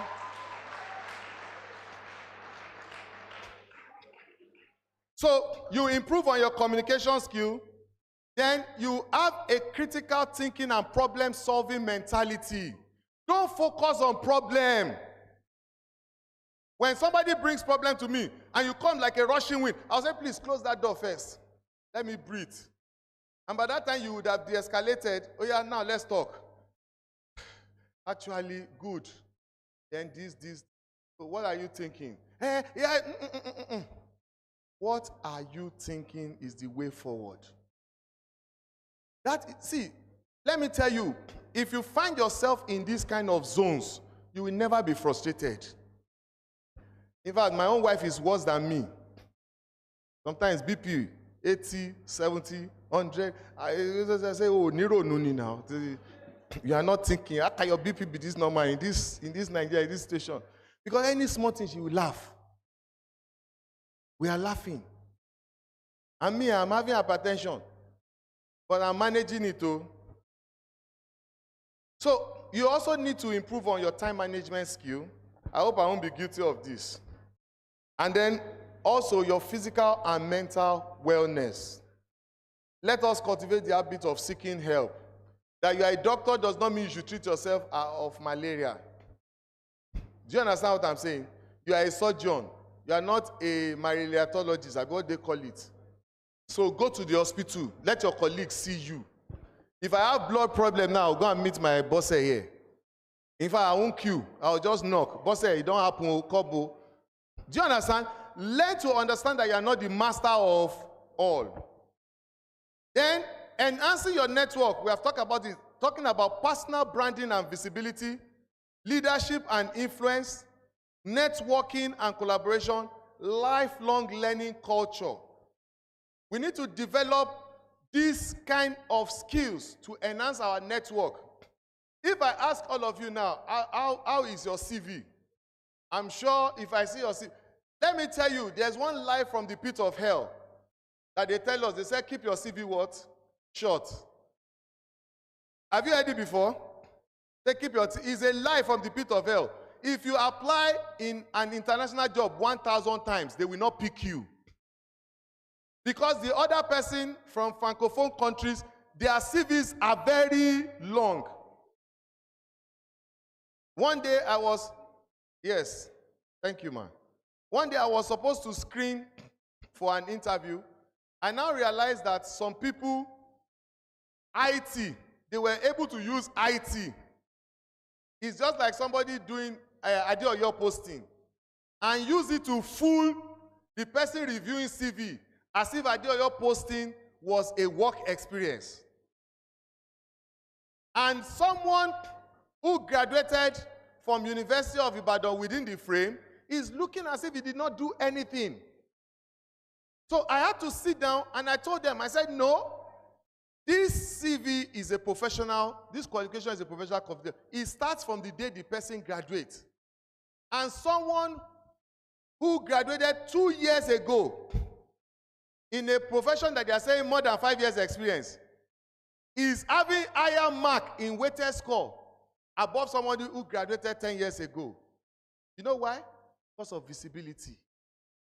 And now I said, Doctor, I don't know your rating is skewed. I said, my rating is not skewed. Let's sit down. Let's go and review it together. Because I have interest in the Nigerians. I can't be there. I'm there for a purpose. So if a Nigerian applies, you won't cheat Nigerian. I won't help him cheat, but you won't cheat him. So I said, let's go. They all come. We were now reviewing the CB one by one. He said, you see this one? I said, no, this is not a degree. Let's start. Which year did he graduate? 2022. That's 2 years. It's not 5 years. So automatic, 0, bam. And the person was carrying 90 before. Do you understand? So you need to learn how to brand. It's part of enhancing your network. I'm not saying you should lie on your CV. Don't go and lie. But you need to learn things like, if you have worked for 1 year and 2 months, don't be afraid to write 2 years. Do you understand? Those kind of things. And then, if you have gone somewhere, if, for example, you do IT, if you did IT in UCH from an organization, don't hesitate to write it there that you worked in UCH, if it's going to be an advantage in that job. Do you understand what I'm saying? Because you worked there. Didn't you work there? Even though it's IT. So write UCH, 2021 January to 2021 December. Write it there. I'm rushing this because I had a session on CV, but I'm not going to do it because she has threatened me. And then, all this should be based on your foundation, which is your foundation and your self-awareness. And this should be based on knowing your limits and your strengths, based on identifying your values and your passions. If you don't have anyone, develop it. Silent conversation in WhatsApp group. Will you change? You won't change. If you don't change, you will still be sending this kind of feelings. Because you have not contributed to something that somebody will say, oh, thank you, that's a bright idea. Do you know that when you do good to someone, you are the one that feels better? It's not even the person. Because the feedback makes you feel better. Then you need to practice mindfulness and reflection. We doctors, we don't do that enough. We don't do that enough. We think we are not accountable. We think, how can you talk to me like that? We think I know it all. You don't know it all. Even the one you know, somebody in the lab is proving it wrong. And by the next 10 years, if you go and say it in public, you will look stupid. So be open to learning. I'm not saying anybody is stupid. Please, pardon me. Oh. Please, I beg you, don't take my words personal. You should need to embrace feedback for growth. Many of us, we take feedback as attack. How many of us have been in that zone? Raise up your hand. You get feedback, you see it as attack. It's all of us. You are only lying. It's all of us. Somebody is giving you feedback. The first of all, you see it as an attack. Feedback is not an attack. You need to tell yourself, okay? So all this combining together, it gives you this enhancement of your environment. Madam, thank you. So being a champion of your organizational culture and goals, promote learning environment. Who knows what a learning environment is? I want somebody for the audience to say it. What's a learning environment? Let's try. Don't use AI for me. What's a learning environment? Okay, I want to ask you a question. Is UCH a learning environment? And so what's a learning environment?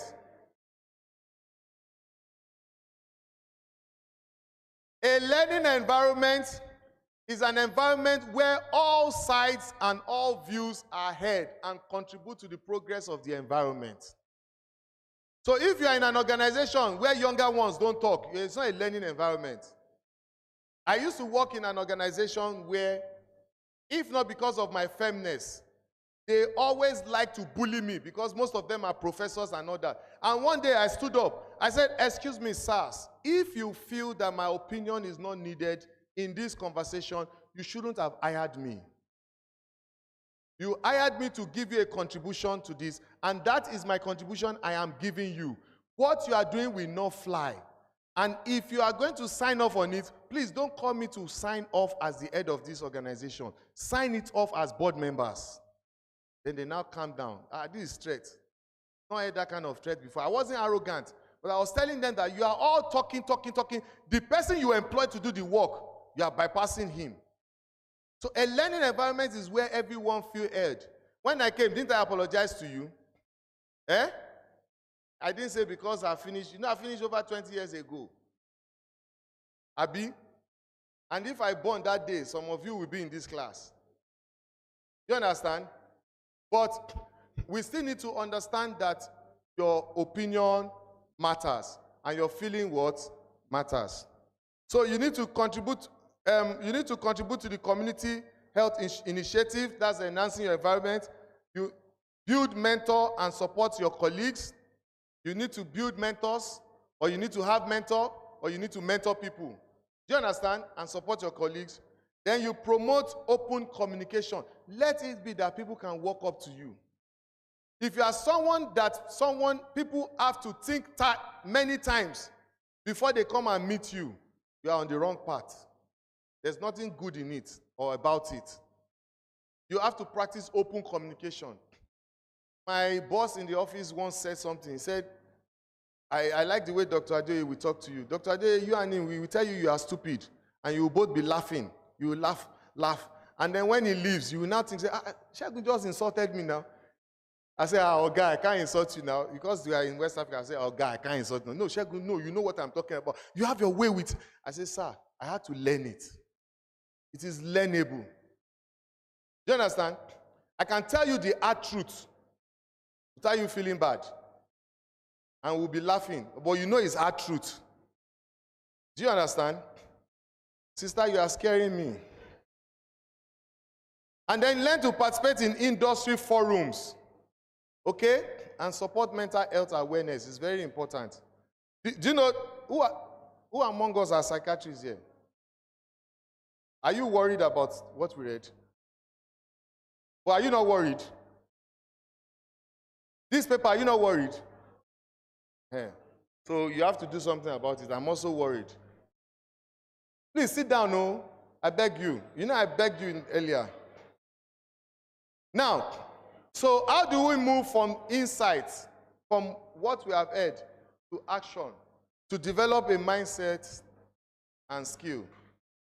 Just to let you know in this quotation, what lies behind us and what lies before us are tiny matters compared to what lies within us. Many of us are living for our environment. You are living for people's opinion. You are living for perception. You are living for endorsement. But you are not living for what you carry inside of you. There's something inside of you. It's a great gift. Do you understand? And this is a conclusion of skill development and consistent action. Don't only have skills, but have skills and do. Today now, after today's meeting, Fun Forum, Tokwe was telling you people to go and build what they call a group discussion, a peer group on AI. It will help you. Practice it. Me now, I don't know how to talk in Oyibo, but I can talk for 10 hours. And I will talk as natural as I am. Because I believe when you sell value, nobody cares about those other things again. All they want to see is what they will get from you. Do you understand? So I'm not a man of charisma, but I want to make impact. Then focus on continuous learning, formal and informal. Upskilling, that is what Tokwe taught us today, in terms of digital tools. And also for doctors, leadership is very important. Let's learn leadership. I'm not saying master and slave. Leadership. One of us is doing exploits in that space. His name is Michael Koku. He's doing very well in that space. I'm also a leadership student, but I'm not doing like him. Then language. Upskill in your language. Choice of words. You understand? Know the male version of sorry and the female version of sorry, and which is appropriate. And then build cross-functional expertise for adaptability. Don't end life on the bone. Our bone surgeon, that life does not end there. Eh? Our general surgeon, life does not end there. Okay? Be broad. Do you understand? Then have a mind of creativity and innovation in anything you are approaching. Always know that before you start something as an exercise, always know that what you feel about it is not the only thing. Do you understand? It helps. I'm not saying in your exam, what teacher taught you is the only thing for now. But you know what I mean. So now, in continuation, we have two mindsets that I want us to look at. The first one is the be, do, have mindset. And the second one is the have, do, be mindset. Now, you can see that one is in red and one is in green. Do you know why the be, do, have? The be, do, have is a learning mindset. I want to be first and do. Do you understand? Before I become. But the have, do, be mindset is the mindset that feels I already know it all. Let me take, for example, you want to lose weight. You learn what to do. You go to the gym. You eat the diet. That's the be, do, have. But the have, do, be will go and buy 50 treadmill, but he will not go and do it. Because he feels he doesn't have to do anything. What I'm just trying to say is that let our mentality switch to a mentality of self-improvement and giving values, okay? And then believe in the ability to improve. Never be stagnant. See challenges as opportunities. How many of us know Nigeria is difficult today? Eh? Okay, how many of you talk about it every day? Okay, what have you changed? What have you changed? Okay. Do you know in this Nigeria, regardless of age, regardless of religion, regardless of profession, some people make billions of naira every day. In the middle of this problem, and you will sit down and gist zero from morning till night. You have to change. See challenges as opportunity. You are focusing on this problem. What is the solution? That will give you something. Do you understand what I'm saying? This AI you are seeing is a problem somebody thought about one day. And let me tell you one thing about solving problems. You don't have to finish the solution. Stay where you stop and that person will continue. The people that discovered HIV, they did something. The people that developed test kits, they did something. Some people developed treatment, they did something. Some people said the treatment is too much, let us reduce it, they did something. It will keep improving. Don't think it all ends with you. Sister, please sit down. Sit down here. Sit down here. Or should I round up? Please sit down. Please. I will finish. You know, it's because, you know why she's standing here? It's because you did not pay 50,000 naira, 100,000 naira. That's why she's sitting down, standing. I'm sorry, please. So then always learn from criticism. Criticism is not an attack. Okay? Learn from criticism. In fact, if I had my way, I would tell you to raise up your hand and pledge that I will learn from criticism. It makes you a better person. It will make you a better person. Learn from criticism. Don't see it as an attack. Then celebrate progress over perfection. Here, I want to talk to my classmates here. If you have any colleague, even let's talk to all of us, but my classmate, please take note. If you have any colleague who is doing something that requires people's support, not money. Maybe the person has a YouTube channel and requires that you follow, and you are not following, you are a bad person.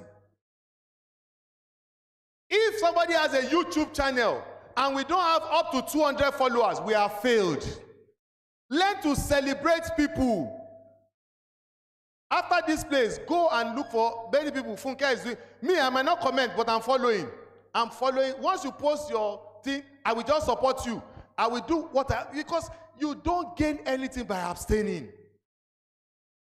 It is a place to be that when somebody, in my secondary school, In fact, I didn't post it in because secondary school was enough. Somebody, they were doing competition and he said they need votes. I said, how many votes? He's in 20-something. I said, I have a group. When I go there, you go from 0 to 100 in 10 seconds. They said, please help me. I said, don't worry. I coined that beautiful message and said, my people, I have come. And I promised them that as soon as I post it, within the next 5 minutes, from 7-something, he has entered 300 and something. I posted in FGC Duani group, and I posted in USOSA, that's the whole federal government in Nigeria, because I'm active in all of them. And immediately, the thing rise. You see, your network is your net worth. It's not your competition. If all of you look at yourself today and decide to come together, unite yourself in mind, you can build something that will shake the world forever. But they trained us to be competitive. So we don't see why supporting one another. The moment somebody is doing something, you start using it to measure your own success. I may have not done that too. And then because of that, you won't go and praise like, that's witchcraft. It's witchcraft. Do you understand? The only person you should be competing with is yourself. Do you understand? Everybody has a time. Frameworks for career reinvention. A lot of us, the reason why we are feeling like this is because we feel inadequate, we feel we are not contributing enough, we feel we are not adding value. But the first thing has to be changing location. And what is changing location? It's not from moving from Adeoyo to Orita Meta. No. Changing location is about changing a space that is not working for you. It might be physical location. Maybe you might be in Lagos and you are supposed to be in Ibadan. Or it might be career location. Or it might be friendship location. Do you understand? It can even be mindset location. Just change. You need to move from a place you are to a place you ought to be. Many of us now, if I tell you to raise up, how many of you are here because your parents told you to study medicine? There are plenty. I'm one of them, so don't be discouraged. But graduate, and you will choose your course. Do you understand? There was a time I told my father, I said, I will graduate and I will give you the certificate. But when I graduated, and I will enter bus, when I enter bus, even when we cross over, I wear what coat? We enter bus, and then you are going to ABH, and they will say, doctor, what is Sawoyi? I say, thank you, man. Doctor. I'm like, so this thing, you see, when you have success, when you start having influence on people, your self-worth will rise up. Your value will increase. Okay? Yeah. And then you have to change your career if you have to. If you are here because your father sent you to compulsorily to go and study medicine, graduate, give him the certificate, but choose something that makes you happy. Do you understand what I'm saying?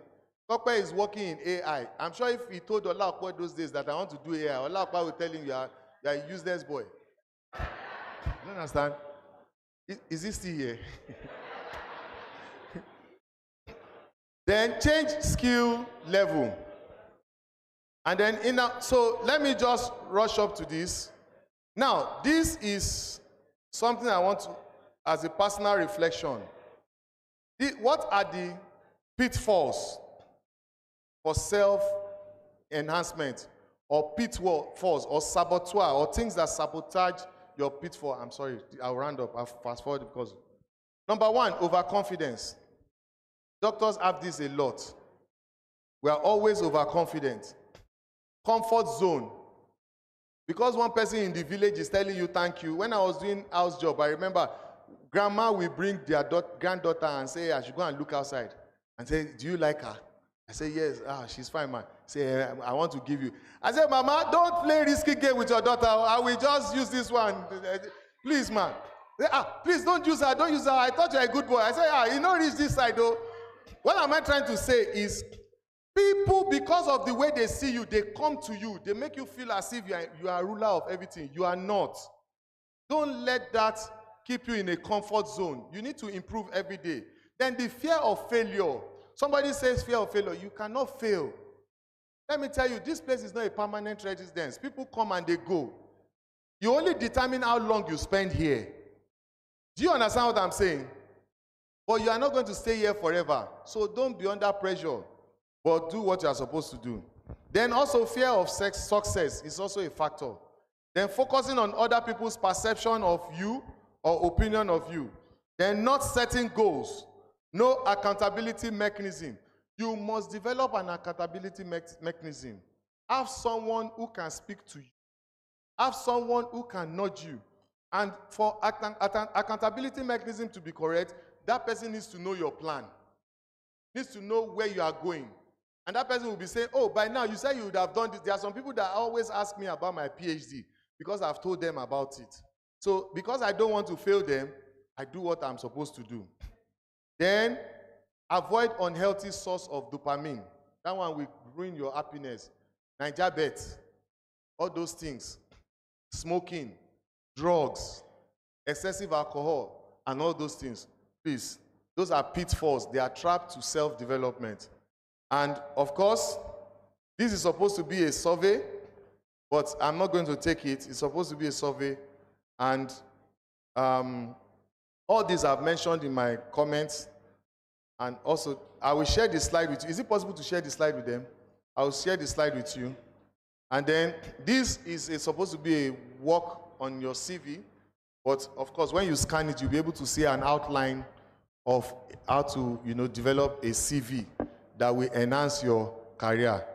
So in conclusion, enhancing self is a lifelong journey. Every step of growth increases your value. And your action point is to choose one area of life to start improving today. It's not for yourself. Choose one area where you are going to make a difference. If you focus on yourself, you'll be frustrated. But if you focus on making the difference, things will be okay for you. Then have a robust documentation of your progress. Don't allow the progress to be measuring itself. You measure it, okay? Measure it and measure it well. And after saying that, I hope moods have changed. Have moods changed? Or are we still depressed? Are we still feeling inadequate? Are we still feeling hopeless? Immediately I threw those things away because they are not what should reflect beautiful faces like yours, okay? And with that, I want to say thank you very much for listening to me. Yeah. Please can we give Dr. Ade a round of applause? Sir, I did not come to threaten you. I'm under authority. Thank you. Please once again, can we give him a round of applause for that lecture? I believe we have learned one or two things. You need to be. One of my mentors would say, be must precede becoming. Being must precede having. Before you can have, you must be what you want. So you must look like the future. So you must first of all become it, then you will have it. Thank you once again, sir, for that lecture. We're grateful. Once again, I want you to appreciate yourself for staying this long to listen to these lectures. And as we do that, I also want to acknowledge and welcome, I'm biased when it comes to this because she's the only female president in this, your state right now, and I'm one of our members, so I'm a biased follower. So I would like to welcome Dr. Omowumi Akinlosotu, the only president, that's the president of the Medical Women Association of Nigeria, or your state chapter. Please, if you are a woman, stand up now. Let's do it for our president. Thank you, ma. That's the president. So when they call president, thank you. Also, too, I would like us to also recognize one of our panelists, a distinguished panelist in the diaspora, and she's already online, I believe, and that is Dr. Olayinka Adehugbe. Yes. Dr. Olayinka is the former health.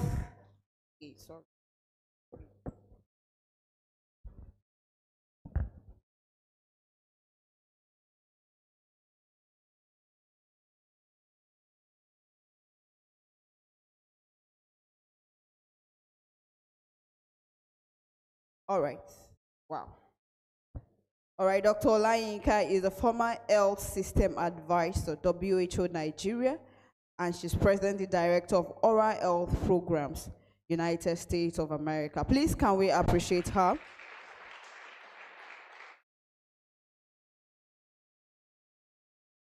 All right. While we wait for power to be restored, I think we can still continue. I believe you can hear me. Yes. All right, so we'll move on with the program. And right now we're going to be going into the panel discussion. And the title of the panel is Pathways in Medicine.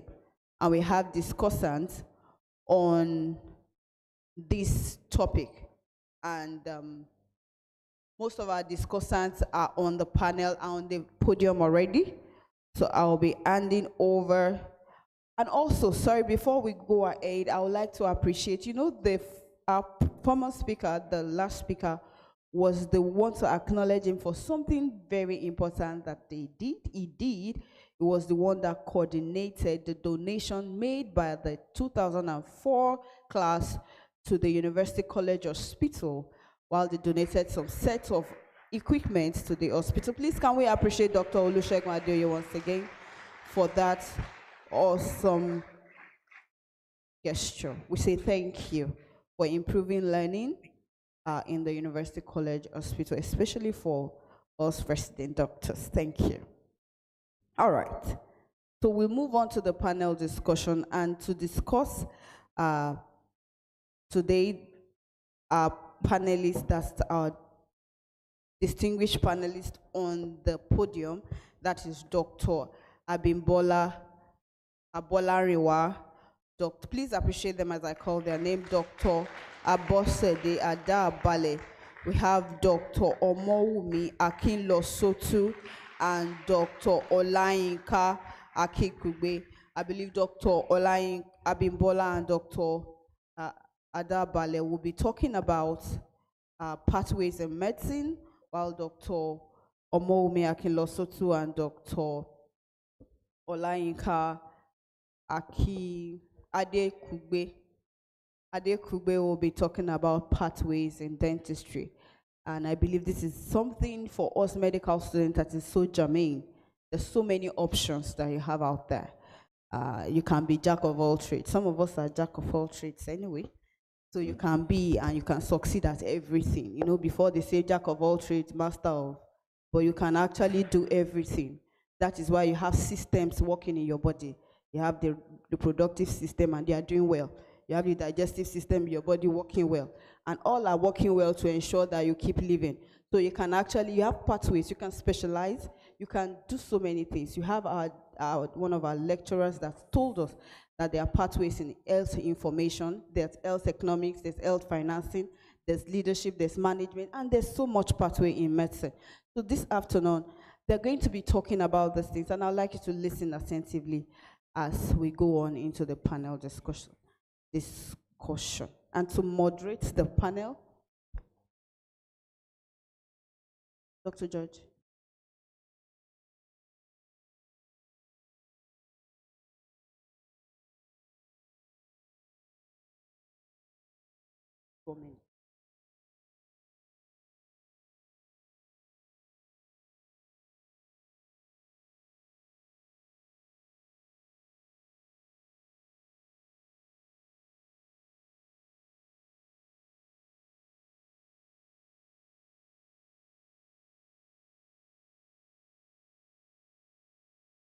So to moderate the panel is Dr. Foluke George, who is also the Vice Chairman of your state, the Nigerian Medical.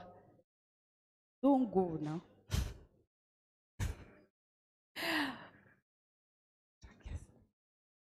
So to moderate the panel, please welcome with me Dr. Foluke George, who is the Vice Chairman, Nigerian Medical Association of your state. Please. And online will be joining us Dr. Olayinka Adekugbe.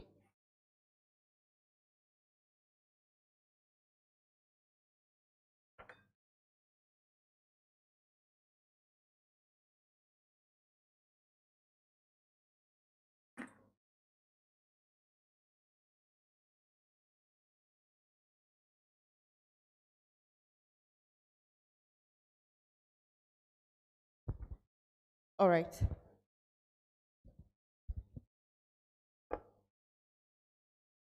Calling for the persons to please come to read the citation.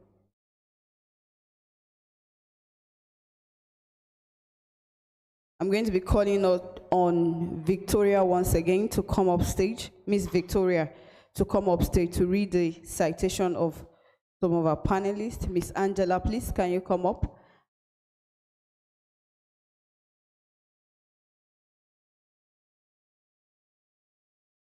And then Mr. Victor, please, can you come up, please?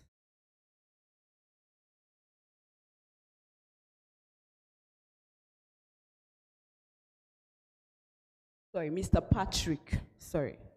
Patrick, can you come, please?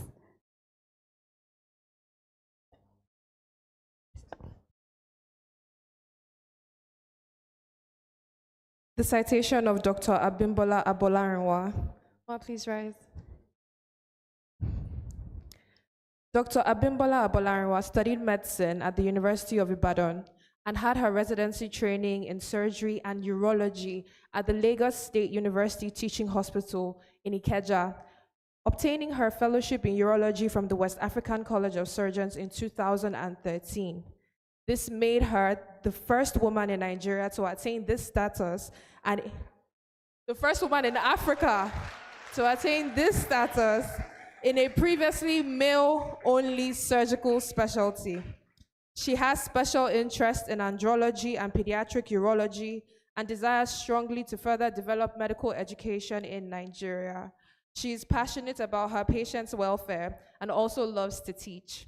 She obtained a distinction in a postgraduate diploma in education from the University of Lagos in 2018 in pursuit of her desire to be an excellent teacher with plans for a doctorate in the near future. She has received several awards and widespread recognition and is currently a senior lecturer in the Department of Surgery, College of Medicine of the University of the Lagos State University, and an honorary consultant urologist with its corresponding teaching hospital, Lasuth Ikeja. Ladies and gentlemen, please give a warm round of applause for Dr. Abimbola Abolarinwa. Thank you, ma'am.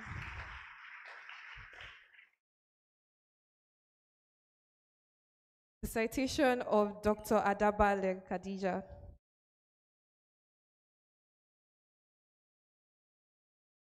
Dr. Adabale Khadija received her medical training at the prestigious University College Hospital, Ibadan, and the Barts Cancer Institute, Queen Mary University of London. She is currently serving as the Social Secretary of the College of Nigerian Pathologists, the Lagos branch, and holds the position of the pioneer head of the Department of Pathology at Randall General Hospital, Surulere, Lagos, Nigeria. Dr. Adabale has contributed. Thank you. Dr. Adabale has contributed significantly to the field through her research on molecular genetics of sickle cell anemia, published in 2021 by the Journal of International Medical Research. She started the hematology clinic at Randall General Hospital in December 2016 and established the Sickle Cell Club in 2021. In her role, she has provided training to numerous medical officers in the management of acute and chronic complications associated with sickle cell anemia.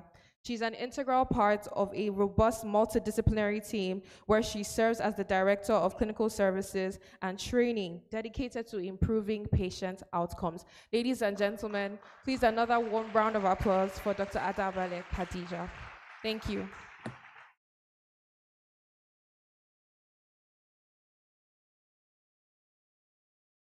Good afternoon, everyone. Citation of Dr. Olayinka Adekugbe. Dr. Olayinka Adekugbe is a dentist and public health professional. She graduated from the University of Ibadan's dentistry program and later earned her MPH from New York University. With 8 years of experience working with multilateral and bilateral organizations in Nigeria, she rose to become a health system advisor from WHO Nigeria and contributed to the costing of the polio transition plan for the Bill and Melinda Gates Foundation. In 2018, Dr. Adekugbe moved to the United States, where she completed her residency training in dental public health at the University of Iowa and earned a DMD from Boston University. She also served as an assistant professor at the Missouri School of Dentistry. Currently, Dr. Adekugbe runs a non-profit oral health program providing preventive dental services to older adults and immigrants of Iowa, Indiana, and Missouri.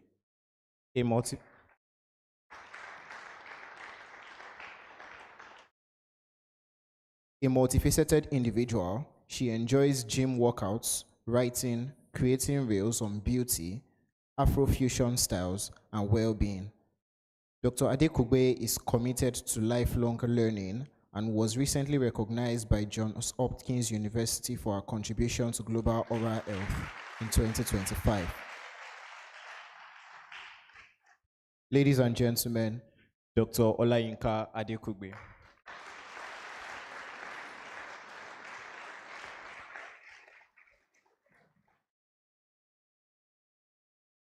Citation for Dr. Omowumi Femi Akinlosotu.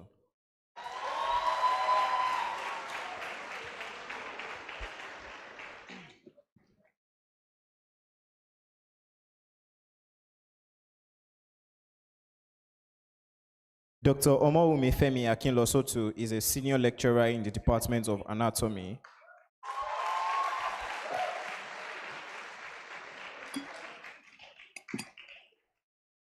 and sub-dean in the Faculty of Basic Medical Sciences.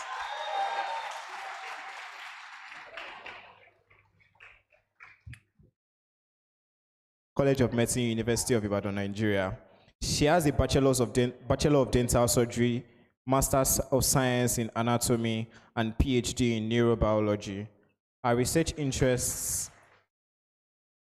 are in basic and applied neuroanatomy, craniofacial and dental anatomy, as well as forensic anatomy.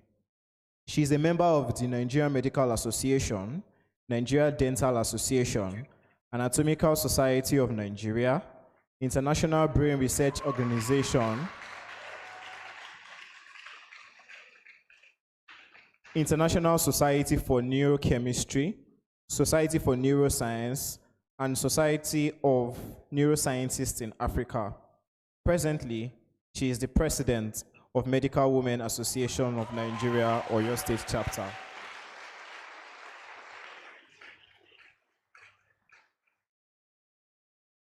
Her passion for teaching has been awarded several times by our students as Best Female Lecturer in the Preclinical School of College of Medicine, University of Ibadan. She has won both local and international awards, some of which are Young Early Career Women Academics in West Africa, Tertiary Education Trust Fund Research Grants, and several international travel grants. She has published several articles in peer-reviewed journals and written chapters in books on neuroscience.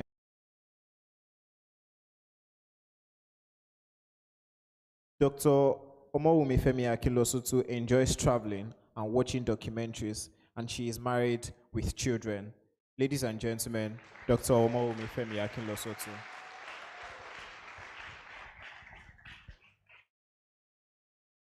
All right, please, the communication guys, please can you unmute Dr. Olayinka so that Adekugbe, so that she can be part of this discussion. Thank you.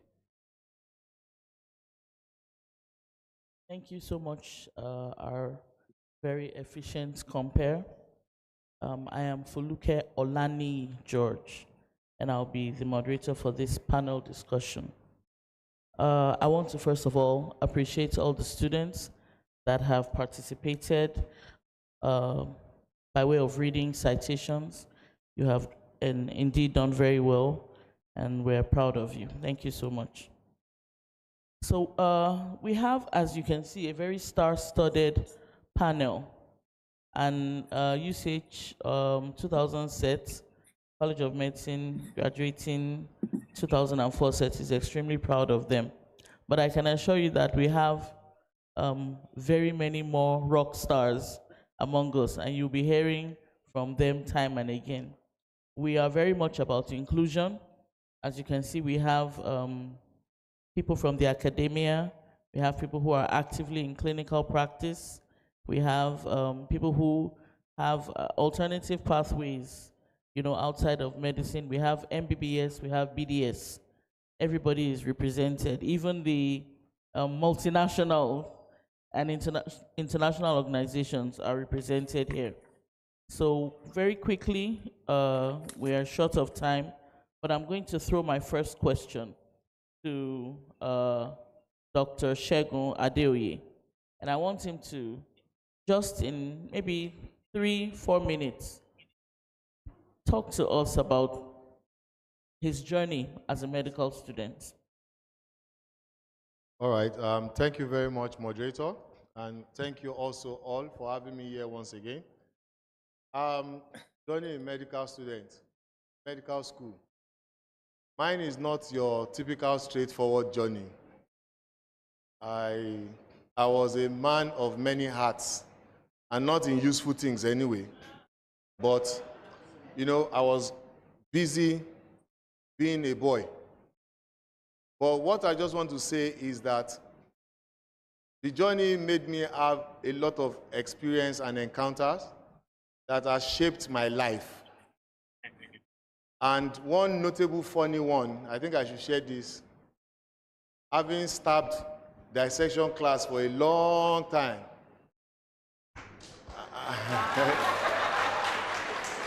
my comrades. Okay. But please change your ways. So I got to the dissecting table. Of course, my group people did not know me. So suddenly there was a need to buy blade. And I felt, oh, this is the way I can integrate myself into the group. Just do big boy, go and buy the blade. So they're like, oh, you buy blade? I bought blade yesterday. I said, don't worry, I'll go and buy the blade. And then I went to buy tiger blade. So I came to the dissection table, and everybody started laughing. I know I felt stupid, but no, my point is this. No matter who you are, no matter what you are made of, don't allow any situation or anybody make you feel as if you can't make it out of medical school. The idea is to get out of this place and just do what it takes to give it your best shot. Now, in all those, I enjoyed everything. Playing football a day before exam. We have a lot of us, that time we will stand in the balcony in ABH, say you go roll. Once you say you go roll, the whole field is full. We are doing our things. We had fun. You understand? We had fun.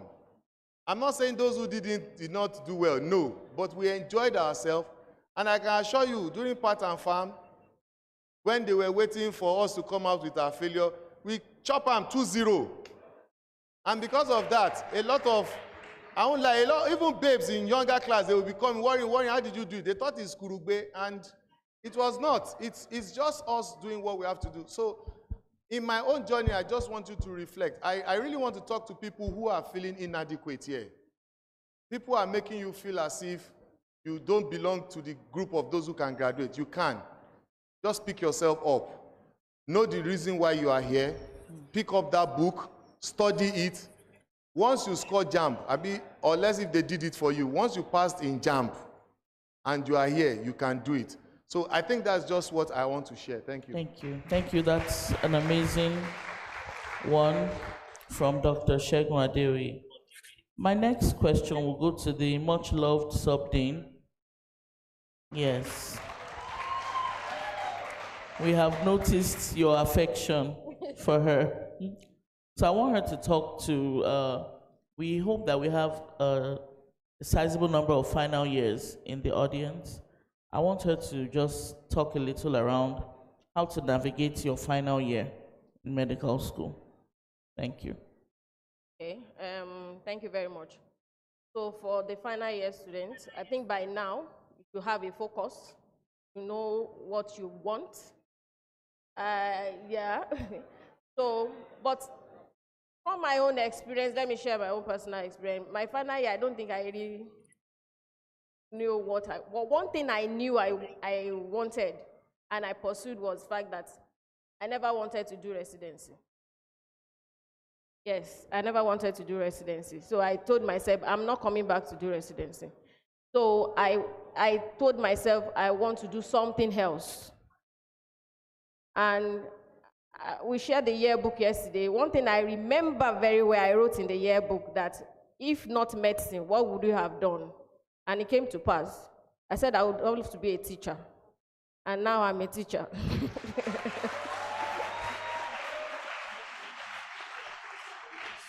So I think it boils down to the fact that you should pursue your passion. What are you passionate about? I was passionate about teaching. I love teaching right from the beginning. I love teaching at home. And so I pursued it. So I think the final year students should ask themselves what they are passionate about and pursue the passion. Thank you. Thank you, Dr. Femi Akinlosotu. We'll be going to the United States now for the next question, where we'll be asking Dr. Yinka Adekugbe how to score job opportunities. We have a number of people that are on the cusp of entering into this new world. So what should they be looking at? How do they identify good jobs, and make themselves accessible for them? Thank you. Hi, good morning this afternoon, or good afternoon this morning, depending on the part of the world you're in. So how to score job opportunities? I think for me, it's being clear. I was clear on what I wanted right from final year. I think it was more like I wanted, people would say they wanted their passion.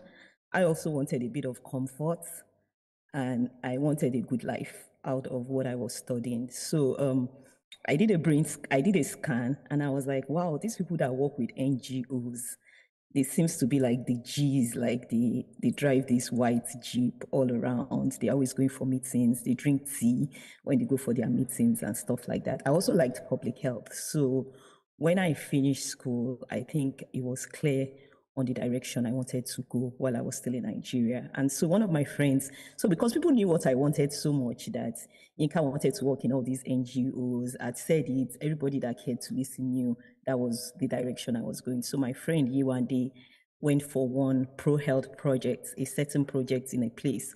And when she came back, she was like, Yinka, you need to go for that project. I put your name on the next list, and you just need to go for that free healthcare. It's the kind of thing you would like. And I went for the project. I put myself out there.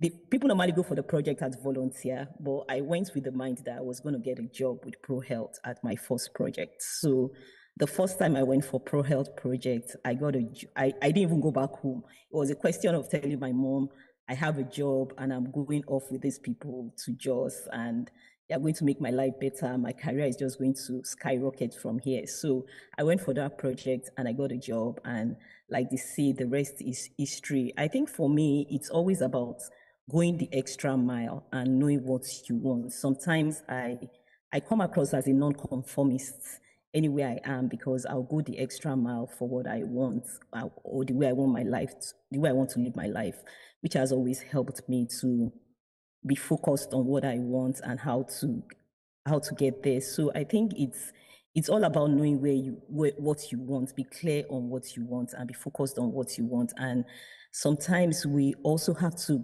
go the extra mile in creating opportunities for ourselves. So I'm the kind of person that if you don't create a space for me, I bring my chair and I sit down and I create a space for myself at the table. So you have to have that a bit of aggression in putting yourself out there, and never be too afraid to just put yourself out there. It's the worst that would happen is you will make a mistake, but you will always get better. The danger you can do to yourself is not to put yourself out. So don't be afraid.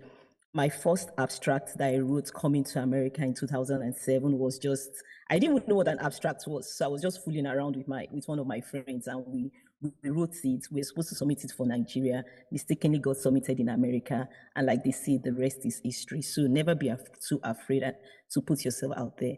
And I think for your generation, things are also a bit easier. You have the internet, you can connect with people online. So you have more opportunities and more connectivity to put yourself out there. Thank you. Awesome, awesome advice. Always be prepared. Be ready to put yourself out there. The worst that can happen is a no. That's the worst that can happen. And then did you get a whisper of network in what she said? Somebody put her name on a list. So be that person for someone else. Thank you, Yinka, for that fabulous advice. Now we'll be moving to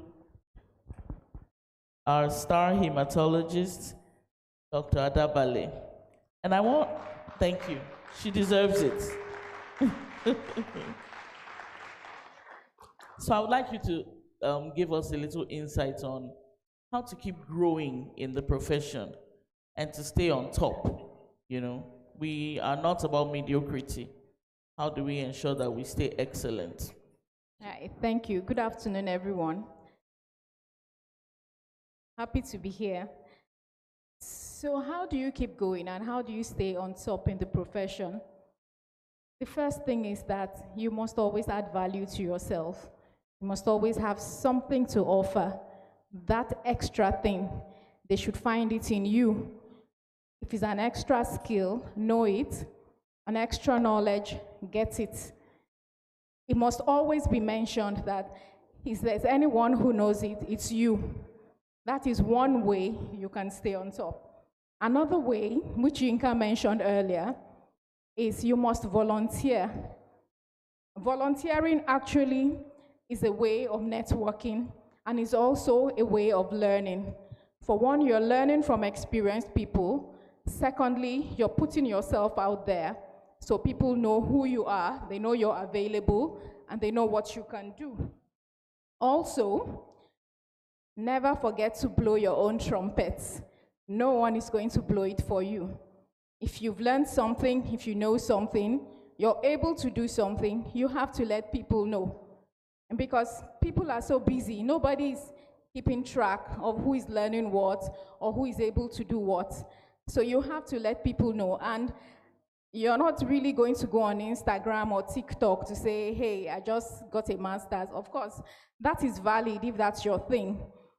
But for most people, where we do this is at networking events, where we volunteer, where we meet our peers, where we meet our colleagues, both senior and our contemporaries. And also, the last thing I want to say is that if you really want to stay on top, whatever you're going to do it excellently well, or it's not worth doing. That way, you always be on top. Thank you. Thank you. Great advice. I hope people are noting things. So, we have our hall chair and our deputy hall chair left. I want to start from, yes, they were our hall chair and our deputy. So, Madam Peace Doctor, how do you successfully transition from being a student doctor to an actual doctor? Some people talk about imposter syndrome. You know, how do you navigate things like that? Thank you. Good afternoon, ladies and gentlemen. Are you not nearly doctors already? You are looking for a transition. After staying here for how many years, you are still wondering how you'll be a doctor with all the sweat and suffering.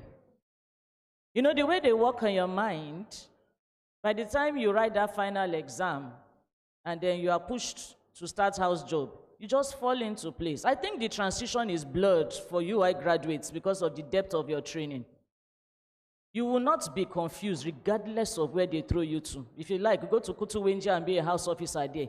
UI will stand out. And I say this confidently, not because I'm an alumnus of UI.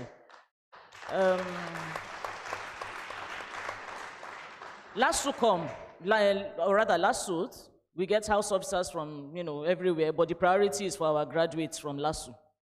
But once in a while, you just see 1 or 2 UI house officers. You'll be wondering, why is this house officer so composed, knows what she or he is doing and everything? And then I'll be like, you didn't come to school, I don't know your face. God, I know all my students, so I know them.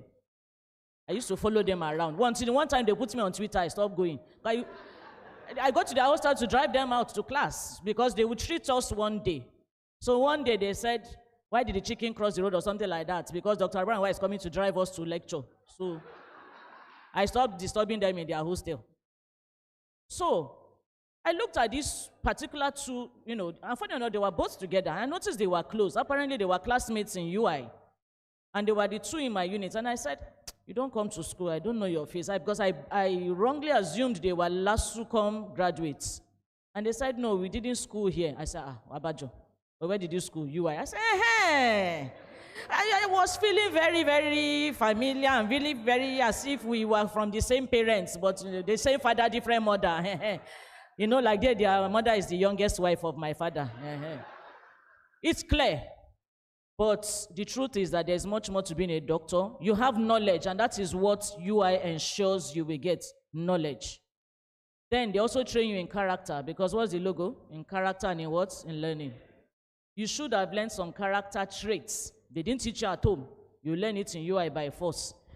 If you didn't learn it in UI, you would teach yourself, because you won't fit into society without certain character traits as a doctor. So, stuff you know. Character you've acquired, whether you have it from home or not. All that is left now is skill. Now, this is where you have to be the one to now apply what you know. But one thing that will always save you is your knowledge base. If your hands are not competent as a doctor, what you know, complications that can abound, will limit you. And what do? You call for help from a senior. So transition is blurred for you. I can't guarantee for any other medical school.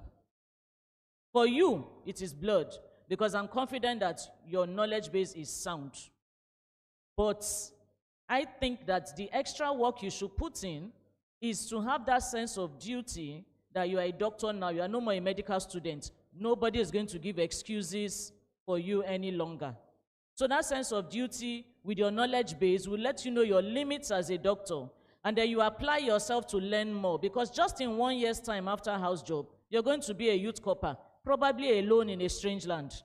So you have some duty on yourself to learn certain basic skills to be able to work independently in a primary care setting. Do you understand? So house job is your window for you to quickly grab skills that support your knowledge base you've got in UI. And then by the time you are doing your service, I expect you to shine a bit. Now, even if you want to deviate from medicine, you will still do these 2 basics, house job and youth service. And then when you deviate, you still have some clinical knowledge, because even if you tell me that you're in health economics, your family members will still disturb you. My back is paining me, my leg is paining me. Your mother will not stop telling people that my son, my daughter is a doctor. You can't escape it. So you will still treat people basically. So that transition, regardless of your plans for the future, has to do with your knowledge base, which is sound, and then some efforts from you to learn basic skills that will make you succeed in a primary care setting. Is that clear? She's a teacher too. Did you feel that? Thank you, Bimbo. So the next question is about money. And I think I'm going to direct it to the money man. The money man, he knows himself. Yes. So as a doctor, finances, doctors and finances, how do we, these are murky waters. In Nigeria, there's something looming on the horizon because of, wages, salaries, remuneration. Is it the same in diaspora? Do you guys have challenges with payment for your services and things like that? But even at the end of the day, you have this money. How do you properly utilize your finances to make sure that where people think you are is where you actually are? Guys, thank you very much. I am happy to be back again on the panel. And this is a very humbling question, Now, I wasn't prepped by this, so this is coming organically to you all. And I can only draw from my personal experience to address this question. There are so many, at least right now, I'm 47. And with that experience, I've been through a lot over time after graduating at the age of 26. And I can tell you that I know for a fact that none of us here is an expert in managing money. It is some people's job. They go to school for it. They have a degree for it. They're totally trained in this particular subject matter. So I'm going to lead with my advice, which is once you have, and there's no small money that requires management. There's no, when I get $1 million, when I get to 2. No. It becomes a habit to ensure you seek either tools that will help you become accountable or individuals that you're accountable to, so you spend within what can make you grow.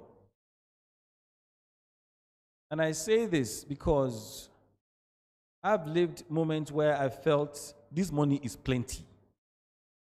And I do whatever I want with it because I thought it could never finish. There are times I've made commitments with the money that is coming, and then the money never came. And now I'm in a bind, I'm struggling. So I console myself with an adage which says, you know, money is a visitor. It comes and it goes, right? I feel good about it for a moment, and I hope for the next paycheck or for the next dividend to come in. But life could be better. So my admonishment to everyone is, this is not your job to manage money. There's a lot of people that have studied how to do this. I think you need to get that degree of counsel very early too. Make that a habit, especially in our culture where we have this success tax, they say, you know. You got to take care of your own people that don't have it. We're also in a very religious society where there's always going to be a needy. And if you don't have principles and you walk based on emotions, and you happen to be like me, you're going to give it all away. So, as you graduate and you start making your money, be disciplined. Discipline matched with a proven method regarding accountability. They will say, oh, put 10% here, put 5% here. Now, I'm not the best to tell you that. You're going to find out, you know, through a bookkeeper, an accountant. Use ChatGPT to help you with a template accordingly. Yes, you must take care of your own. That's your job. That's our mission in life, to take care of our own people. You must take care of your own parents, your children, as the case may be, no matter the situation between you and anybody else. Your children are your responsibility. Your community, your own people. But I don't think that I couldn't do it alone. Because when I tried to do it alone, I mismanaged my own money. So, in summary, finances, they go so fast, no matter how much you think you're making. I was working in New York City for 4 years. It was such a good gig. You know, if I had managed that very, very well, I should be very, very rich by now. But I missed out on 4 or 5 years of proper investment opportunities because I didn't get a counsel. I instinctively spent funds that if I had the right advice, I would still live a good life, but it would have been managed so much better. when I get more, I will do X, Y, and Z. No. With 100,000 naira that you have, the same discipline that you're going to achieve what you have with is the same one for 100 million. So the earlier you start, the better. It will help you regarding your relationships, your spouse's, girlfriend's situations that you have will understand that this is the principle in which he's going with. Those that are your tribe will go with you. Okay? And that will be my strong submission. So thank you. That's very profound. Thank you so much. I'm learning myself. You just have to start early, be disciplined, and make sure that your ethos is known by your people. If they are part of your tribe, they will follow you. I love that. Thank you, Chairman. I want Dr. Adekugbe to please talk about picking a mentor and the benefits of mentorship. So, Dr. Adekugbe, back to the United States. Can we have you talk about the importance of mentorship and how to identify a mentor? Thank you. I don't know if I'll be a good person to speak to picking a mentor and the importance of mentorship, because it's right now that I'm just trying to figure out having mentors and having people that would mentor me or guide me in my career. So I recently had 2 mentors. So I think in picking a mentor, especially if you have diverse interests or diverse things you're doing, you could have people that could be your career mentors, and you could have people that could also mentor you in work relationship wise. Because for me, I discovered that maybe because of the United States, sometimes you just get into work and communication issues at the workplace and how to communicate effectively, or how do you handle workplace drama.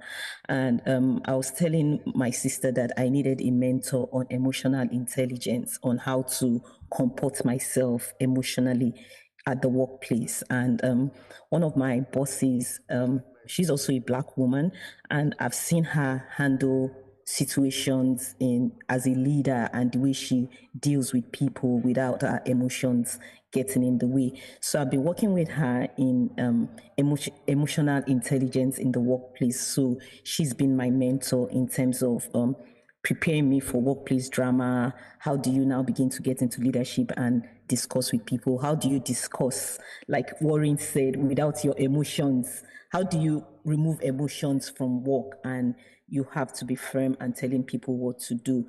So that has helped me. I've also had mentors in public health, like people that tell me that, Yinka, I'm also somebody that always comes up with a lot of ideas. So I discuss with my mentors from time to time in the direction in which to go, and they are able to show me. Also, maybe because my path has also been like a bit funny, because I did public health, now coming into clinical work, and now starting my own dental public health organization, which you don't see people having that marriage of career. So sometimes it's always difficult to find that actual person that can be one thing to me. So I've had different people that I discuss different facets of what I'm doing with, and they're able to guide me. Like if I'm going to talk about clinical stuff and clinical mentorship, I call my brother. He's a clinician. So we discuss that, Inka, this is what you're supposed to do. If it's relating to my public health work, I also have mentors or friends that I call and we discuss it. This is the way you're supposed to go about it. But also, even if it's workplace leadership and progressing in my career in public health, I also have people that guide me. So it's kind of like diffuse. Different people fit different needs for me at different time. And I also do a bit of social media. So sometimes I talk to my social media friends, how do you do this video? How do you do this effectively? So it's a lot of people coming together and just trying to tie the knots and the bolts. Thank you, Yinka. I mean, that's just fantastic. You don't just have to have a single mentor. You can have various mentors for various aspects of your interests. She even talked about using her brother, who is a clinician, is a dentist, as a mentor as well. So thank you, Inka, for that. I have one final question that I'm going to toss out, and any takers really. How do you maintain a balance between your work as a busy doctor, a practitioner, health informatics, sub-dean, director, administrator, et al., urologist? Okay, maybe everybody should have a bite at it. 2 minutes each. Work-life balance. Well, you saved the most difficult question for last, which is good. As a doctor, it's quite difficult to actually maintain a work-life balance. But what you must understand is that every aspect of your life is important. No part is more important than the other. You get to the peak of your career and your kids are not well behaved. What's the point? You got to the peak of your career, you're not happy. There's no point. So you just have to try and navigate. And there are only 24 hours in a day anyway, so you just have to prioritize. So some days, and maybe for us as doctors, it's most days, work takes the most, all right? But luckily, as you advance in your career, it gets easier. You can actually give only 8 hours to work, and then you can devote the remaining 16 hours to the other aspects of your life that are important. But do not sacrifice any aspects of your life for another. They're all important. Thank you. Thank you. Okay. I think Boss has said so much. One thing I want to emphasize is your mental health. You should learn how to take care of yourself. Because if you are not okay, you can't service people. So you have to prioritize your own mental health. That's what I have decided to prioritize. That, okay, if I'm good, I'll be able to share with other people and I'll be able to balance the whole thing. So intentional about your health as a practitioner, as a medical student, you have to be intentional about it. You know, you people, I normally tell you early in the morning, I see you taking bottle of Coke, Fanta, and I ask you, are we eating? Sometimes you say you don't eat. You eat biscuits in the morning, you eat egg roll in the afternoon, and you are reading in Kennedy K, you are reading in Odeku Library, you are not taking care of yourself, and you fall ill. And I normally tell you that you have to take care of yourself so that you know how to balance everything. So mental health, taking care of yourself is a priority. Thank you.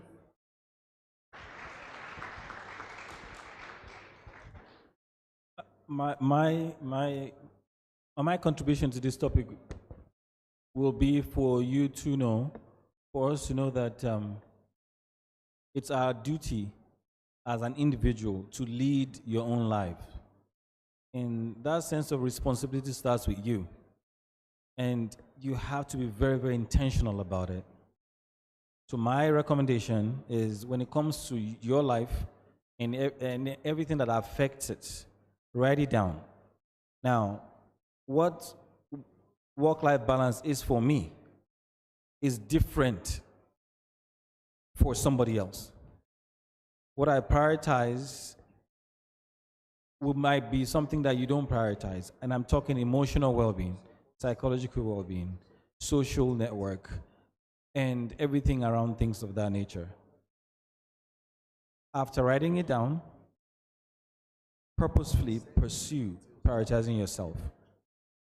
And this is important because I'm also just learning it too, unfortunately. And coming to the realization that I'm sitting here right now. Once upon a time, I was the student on the other side. In 20 years, I will not be here. You will not be there. Life will go on. So many people have lost dad, mom, dear ones. You know what happened? Life goes on. There's none of us that is indispensable. The show will always go on. You're not that important. You are most important to yourself. Really, nobody wakes up and thinks about you. I really have not seen, I've never really woken up and started thinking about my dad, mom, except, oh, you know. So when you wake up, prioritize yourself. Make sure that your health is okay. Don't defile your health. Health care starts the day you were born, no matter how youthful we feel. So I started working out physically. I started going to the gym this year because my blood pressure started going up. And now I felt healthy because I wasn't big in size, but I wasn't really healthy. I changed my diet. I started working out just because it could happen to me too. So please, you've sacrificed your life in making the decision to be a doctor. It is a calling. Embrace it. Identify what work-life balance is and what it means to you. Be intentional about it and pursue it. Lastly, this is not about being selfish or take care of yourself by yourself. No. We're in a culture that depends on one another. You have to lean on one another. Warren was talking. Oh. My colleague was talking about the five-a-side games, right? Playing that soccer, I was their hall chairman. I had to make a decision because they will play the ball and bust the ball. And then they ask for another ball. The ESCO said, no, we already bought them one ball. I don't know where the wisdom came. I had to sit there and decide, okay, if I don't buy them this ball, what will happen?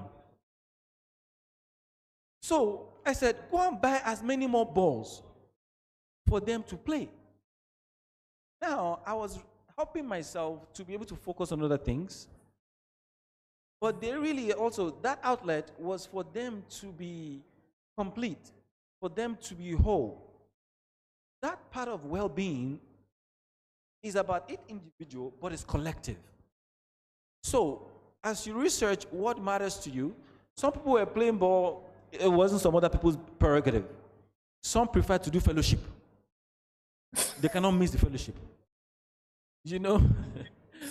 However, please, please, please, be intentional about it. If you have to depend on your parents, your siblings, your friends, in some aspect, do it. If you have to depend on yourself to be more accountable, sleep is important. Make sure you sleep. Try to sleep.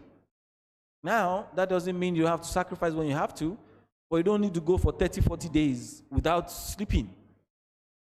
Discipline yourself and do what you got to do, okay? I wish you all the best. Okay, I'm back. I don't have too many words for you, but it's practical. Now, we are all going to be doctors, Abby. So it's the baseline, all of us, is the same thing. Now, let me tell you what happened to me. If you look at, in physics, we have machines, simple machines. There is load, there is effort, there's a fulcrum, Abby. So load is work, effort is life. And then the middle is your work-life balance. Now, you see that life, work is work, one item. Life, relationship, marriage, children, extended family, church, mosque, atibebelo. You can see that there are more passengers on one limb. And you are supposed to accommodate all this. Now, I tell you that as doctors, you will have more life pressures. Everybody thinks you're a solution solver. You're a solution giver, rather. You're a problem solver. Do you know, as I'm sitting here, my phone has been ringing, all sorts of things. They are either asking me for admission, for job. Do I look like the provost? Do I look like the CMD? Not in Lagos, for that matter, that is very political. Everybody wants something from you. People are calling you at odd times for healthcare reasons. People call me at 2 a.m. They say they can't get an erection. Am I a beneficiary of it? Why are you scandalized? Urologists have no morals. Calm down. Stop laughing. You see, to the man that is calling me is a problem. To me, it's a disturbance. But I'm supposed to answer him as a urologist. So most times I switch off the phone. If it doesn't work at 2 a.m., wait till tomorrow. Must it be every day, you know? So, you see, they are all clapping. If I start asking you lower inner tract symptoms, then all of you will disappear. So back to what we are discussing. So, your life is divided into duties and desires. Your duties to your family is, you shouldn't compromise it. And all. What I'm trying to tell you is that, you see all these things I mentioned, you can't do it alone. You are not an island. Oh, you see what they write about me sometimes in the press. She was able to accomplish all this. Irony, I had help. Some of you are so nasty, you don't have friends. You don't have anybody. By the time you get married, your mother-in-law is a witch. Your mother is a wizard. You need people. You can't do life alone. Oh, medicine is unpredictable. You're at work from morning to night. Who's going to pick the children from school? Who's going to bath and feed them? You can't depend on too many strangers because house helps to have their own agenda. You need people. Even if you have a good house help, you need a family member that will supervise. The people that will let go and sacrifice their time for you is because they think you are worth it. How much do you do for them too? Are you available? Or they're investing in you because they know that if your outcome is good, you will reward them back and care for them. So if you have bad behavior, you're on your own. You won't accomplish anything at work, so you won't even have a balance. Now, irrespective of what you want to do with your MBBS degree, even if you want to throw it away and you want to just maybe go into fashion or entertainment or anything, it doesn't matter. Your baseline is MBBS and you are trained to be excellent. The guilt of you not being able to accomplish goals at work will make you tilt more to work and neglect the other side. I beg you, you need help. Even at work, sometimes you need to run off. It is your colleague at work that will help you accomplish work. My people, be a people person. Oh, when I make money, I will buy all this. I will outsource. There are certain duties of your life you can't outsource. If you're a wife, you're not going to outsource your wifely duties to your husband. Well, you can. The man will be happy, and you will be unhappy. As a husband, you can't outsource your duties because these things swing both ways these days. There are certain things you can't outsource. Oh, when I have money, people will be around me. Sometimes, even with your money, people are not around because you're nasty. So please, I had people at work. I'm a people person. Me, I'm everybody and nobody's friend. Everybody here. You know, you need people. I was very ill 2 years ago. I had a cardiac arrest. The first person to come to my house, I was discharged on Saturday evening. Sunday, who came?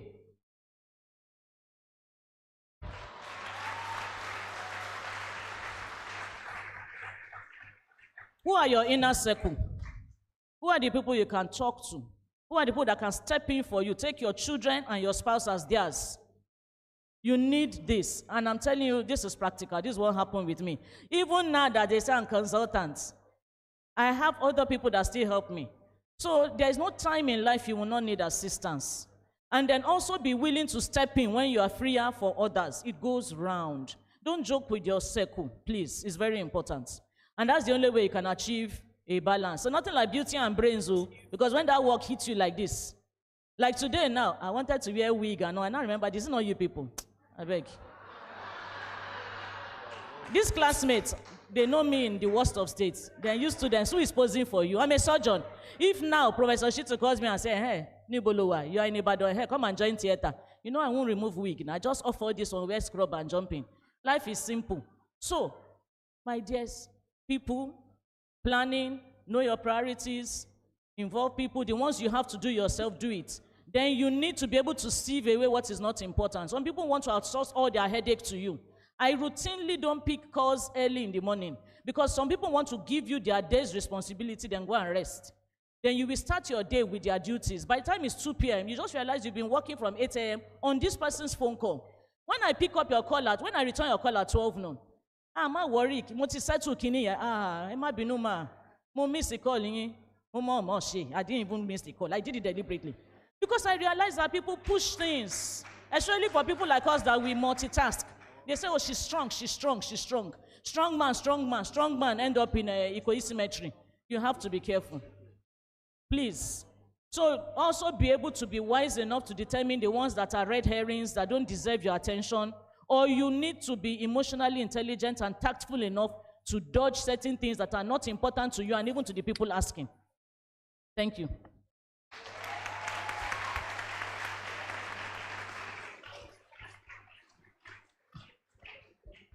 Work-life balance. Well, for me, the greatest gift God has given man, the gift of his mind. And whatever passes through your mind is achievable. Anything. If you tell me now and say, Shegun, I want us to start working with our head and our leg will be what will be standing, I will first of all congratulate you for thinking. Because every idea started as foolishness. While two boys were thinking about flying some pieces of metal and wood, their father was preaching in the church saying that they are wizards and that they are from the pit of hell. But today, you know how many pastors have private jets? So what I'm just trying to tell you now is, I want to, when I face audience like this, I know a lot of you are taken care of by these people. You see me, I chop life for UCH. And I am that type that many people are looking down on today, that you are not serious. It's not as if I was not serious. I face my studies, I take my book, but I'm everywhere. It's a skill you will need in future. I was once the president of the Old Student Association of my secondary school. I functioned in many committees in that same secondary schools. And when I say secondary school, I mean people from the 80s till the 2000s. I participate, I'm very active, at least nobody will say I'm not active in our class activities. I join our class fellowship as much as possible. I do a lot of things. But like Bimbo rightly said, you are not doing it because you are doing it alone. There are people that are going to work with you. In our class group, we pray every day. I'm not praying alone. Many people bought the vision, you saw the vision, and everybody leads prayer every day. And they are doing it effectively. You must learn to work with people and learn to delegate. And most important, never see yourself more important than anyone sees you. If you go to someone and the person says you are not useful to me, carry your shoe and go. You are not useful. No matter how hardworking or how much effort you have contributed into making that person happy, that is the way the person sees it. And doctors are always guilty of this, especially when we strike. You strike and think the whole world will come to an end. And people say they don't send you. They don't send you. Change tactics. It means if you think you are sacrificing your life, they don't see sacrifice. What they see is hungry people always asking for money every month. Because you will write the list, 10 lists, but everybody knows that number one that is most important to you. Say, increase in salary. Yeah, we say, increase health education, increase number of people. No. At the end of the day, work-life balance starts with how much value you want to place. And once your heart is committed to it, you find out that you are doing things with ease, with ease, with ease. So there's no hard and fast rule. I believe in what all my colleagues have said. But me, when I was in ABH, I play ball, I chase girls, I drink beer, I did everything. But also to tell you that all of you clapping, you will also become a pastor. Yes, because I'm now a pastor. And you that you are not a pastor, you become an imam. Is that okay? Do we agree? Thank you. Thank you. Thank you so much, Gio. We're going back to America for Yinka's contribution on work-life balance. And then we'll call it a wrap. I think I've learned so much from everybody. From what Warren said, I was one of those straight-jacketed students that it was either you could draw me, so it was either class, fellowship, and back to ABH, or where I was staying in virology. Yeah, so I was that kind of person. But I think over the years, in accordance to what Warren have said, I've also evolved. And what I keep telling myself, I think I still had this conversation with a friend yesterday, and she was like, Yinka, how come we see you're either doing exercise, you're in the gym, you're in this group, you're in that group. The person even went to the extent that, are you still praying as much as you used to pray? And I'm like, I'm enjoying life. And I've said, I keep telling myself that for those of us that are Christians, there's a scripture that says that God has given us all things that pertains to life and godliness.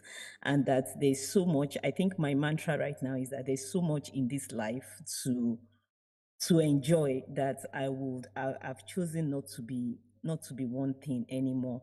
And it also serves as, I've also been very intentional on the things I want to do and the things I want to achieve. So this summer, I just got a bicycle. So I said I'm going to learn how to ride a bicycle. I have a dance tutor that teaches me how to dance. She's been calling me now that we need to go to class. So it's putting those extra things that you have to be deliberate, especially for those of us that are very straight-jacketed. You have to be deliberate. And I have this will that I have on my vision board that talks about having fun, financial goals, career goals, and from almost every month now, I try to think about my will, and I'm like, am I having as much fun as I ought to? Am I doing anything extracurricular? How is my relationship, my family, my parents, my mom, my brother, my siblings, my nieces? How am I relating with them? So I keep going back to that will. And looking at all aspects of life to make sure that I'm living life to the fullest, because I don't want to get to the grave and God will say, you didn't enjoy life. You were supposed to enjoy life. There's so much in this. There's so much to life to enjoy. So yeah, career is good, but there's also a lot that can be done. And like Bimbo said, you also need help and you need assistance. So I do have a personal assistant. She does a lot of things for me. Somebody asked me that, Yinka, what's the GD of your personal assistant? I said, a GD is what I wake up in the morning that she's going to do. So she helps me with a whole lot of my public health part of what I do. And that has sort of like freed up my time. So if you hear Yinka has a project in Indiana, Missouri, Iowa, I don't do it alone. I have people that work with me. So just the ability to delegate. I keep delegating and I keep focusing on the most important things, which is my grant writing and where the money is. Those ones are the most important things to me. I need to keep an eye on that. But every other thing that I do, I have people that work with me so that I can focus on other things, being with my family, my siblings. I like being with my siblings a lot, so I have to create time to go see them and make sure I'm with them and my family. Yeah, thank you.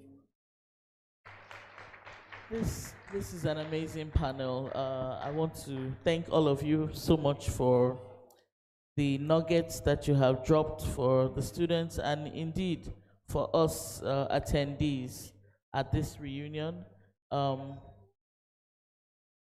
Yes, the moderator is going to take the questions, but I would just like all the panelists, please keep Yinka on the screen. The panelists to please rise and take a bow as we thank you. Please give them a round of applause. Thank you. Yes, you can go back to your seats. Thank you, Yinka.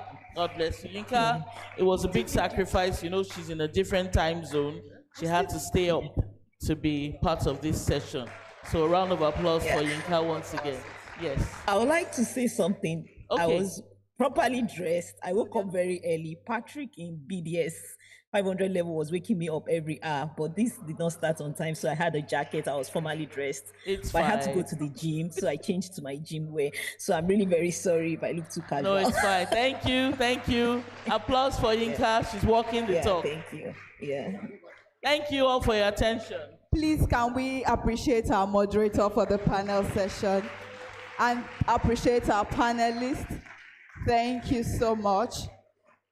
You know, I've learned a lot from this panel session, and just to summarize some of the things they have said about work balance. It said, remember, life is on the move, and you must learn to move with it, so, or else life will leave you behind.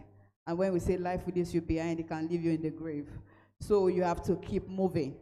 So don't let life leave you behind. All right? It said value life and value yourself. If you don't value yourself, you can't value others. It is the value that you place on yourself that you value, that you place on others. And the last thing I really, few things I also got, he said, if you want to go fast, one of my mentors would say, if you want to go fast, go alone. But if you want to go far, go with others. So relationships are important. And our last speaker said something, you must keep evolving. Reinvent yourself at every time. Look at your life. You know, I was talking to one of a young doctor while I was coming in. He was having regret. I said, there's nothing to regret about. All you need to do is reevaluate, recalibrate, and move forward. And that is the way life should be. Please, can we appreciate our panelists once again? And let's appreciate everybody online, our audience online. Okay, I can see Dr. Buki Akindele Bisayo, Dr. Ijoma Ogunson, Dr. Ogunsoya, Dr. Labusubok, Olatusumbo, Kehinde Ojifini, Dr. Yinka is still online, Dr. Diala. Okay. Oh, all right. All right. Thank you for joining us. We appreciate your presence. Thank you for staying. Thank you so much. So now we want to go briefly. We have just 10 minutes for this session, and we want to welcome questions from the audience. I'm just going to give 5 people opportunity to ask questions, and I'm going to give you numbers right now. So 1, 2, 3, 4. One more person. Nobody from this side. And 5. Thank you. Please, you can come forward and let's quickly do this. Thank you.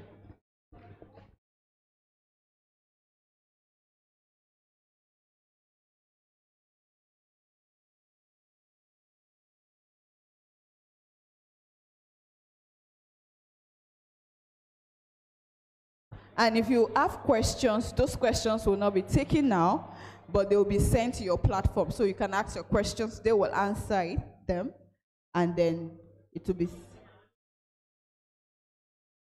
all right.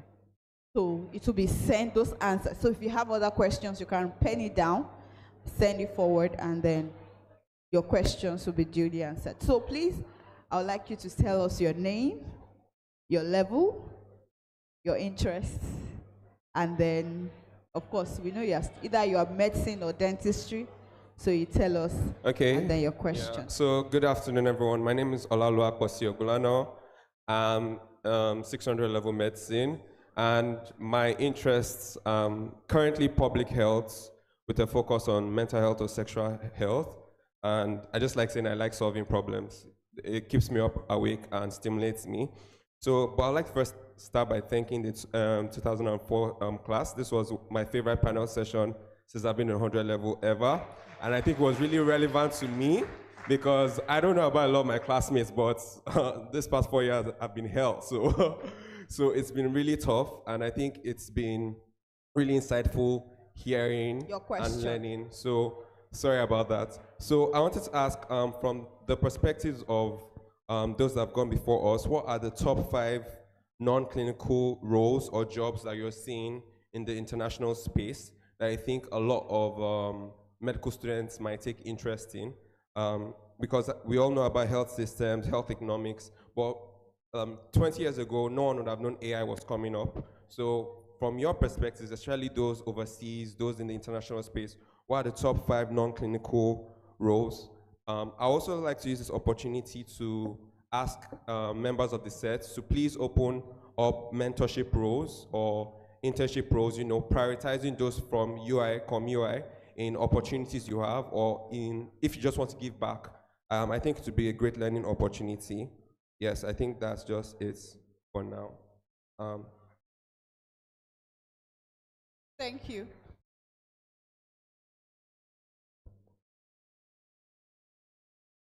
Good afternoon. I am Ibrahim Boyekule Abdul Rashid. I'm a 300 level student in medicine. So this question I want to direct it to the first keynote speaker, Dr. Babatunde. And first, okay, Baba Tokwe, I'm sorry for that, sir. So first, I'm co-building an AI, student-led AI community, and I would like to partner with you. So now to the question, talking about the integration of AI into healthcare, one thing I understand is that there must be something in place before. For example, the like of EHR and things like that. But unfortunately, we are in the global south, where those things are not really happening. And one thing I've noticed about edtech startups and the likes is that they failed. And one of the reasons is because the system in integrating technology into health sector is different, because the culture in the healthcare system is different from what's happening in the tech space. So, and you've worked in system where this thing have worked. Can you, your advice for young innovators trying to design AI, digital solution, AI solution for healthcare space? What are the things you should consider? You get my question?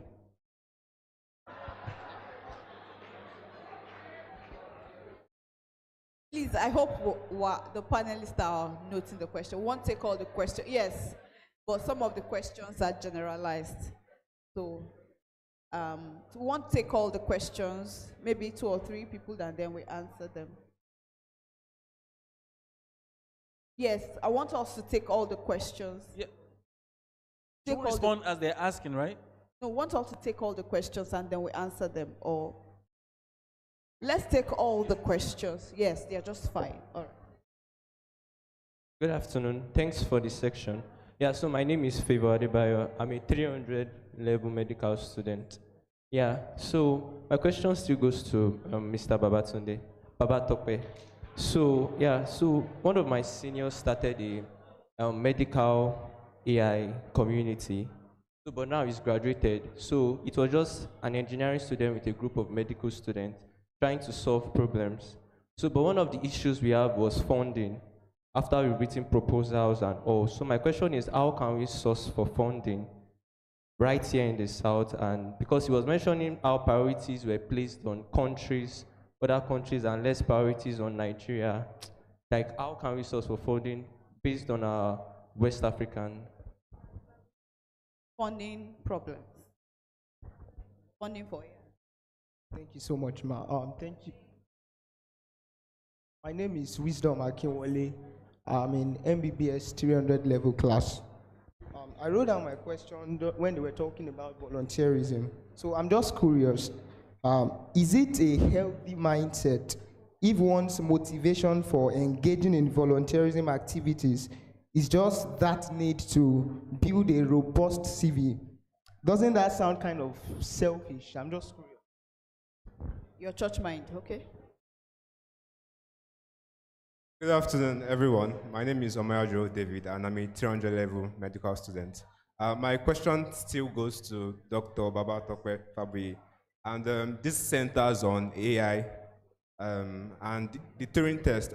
Since you are in the AI field, I know you must be familiar with the Turing test. So I wanted to ask, seeing that these machines keep on passing this test, and the fact that the future is not very predictable, can we say 100% that AI will never replace doctors?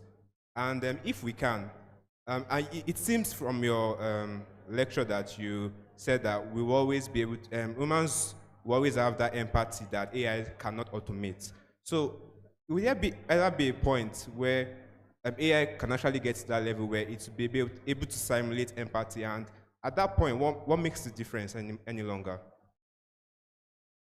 Thank you. But I think I can answer the last person before. For volunteering, I think one of the things, let me help your church mind. Even the Bible says, let your light so shine before men, that they may see your good work. Don't wink in the dark. Nobody sees you winking in the dark. When you volunteer, what you put, like Dr. Layinka said, you put your skills up there. You also hone on your skills. That means you improve your skills while you are volunteering. You learn from people that have gone ahead of you while you're volunteering. And while you're also doing that, you're also improving your CV. I think that answers your question. And Dr. Adeoye said he has a story for you. Okay.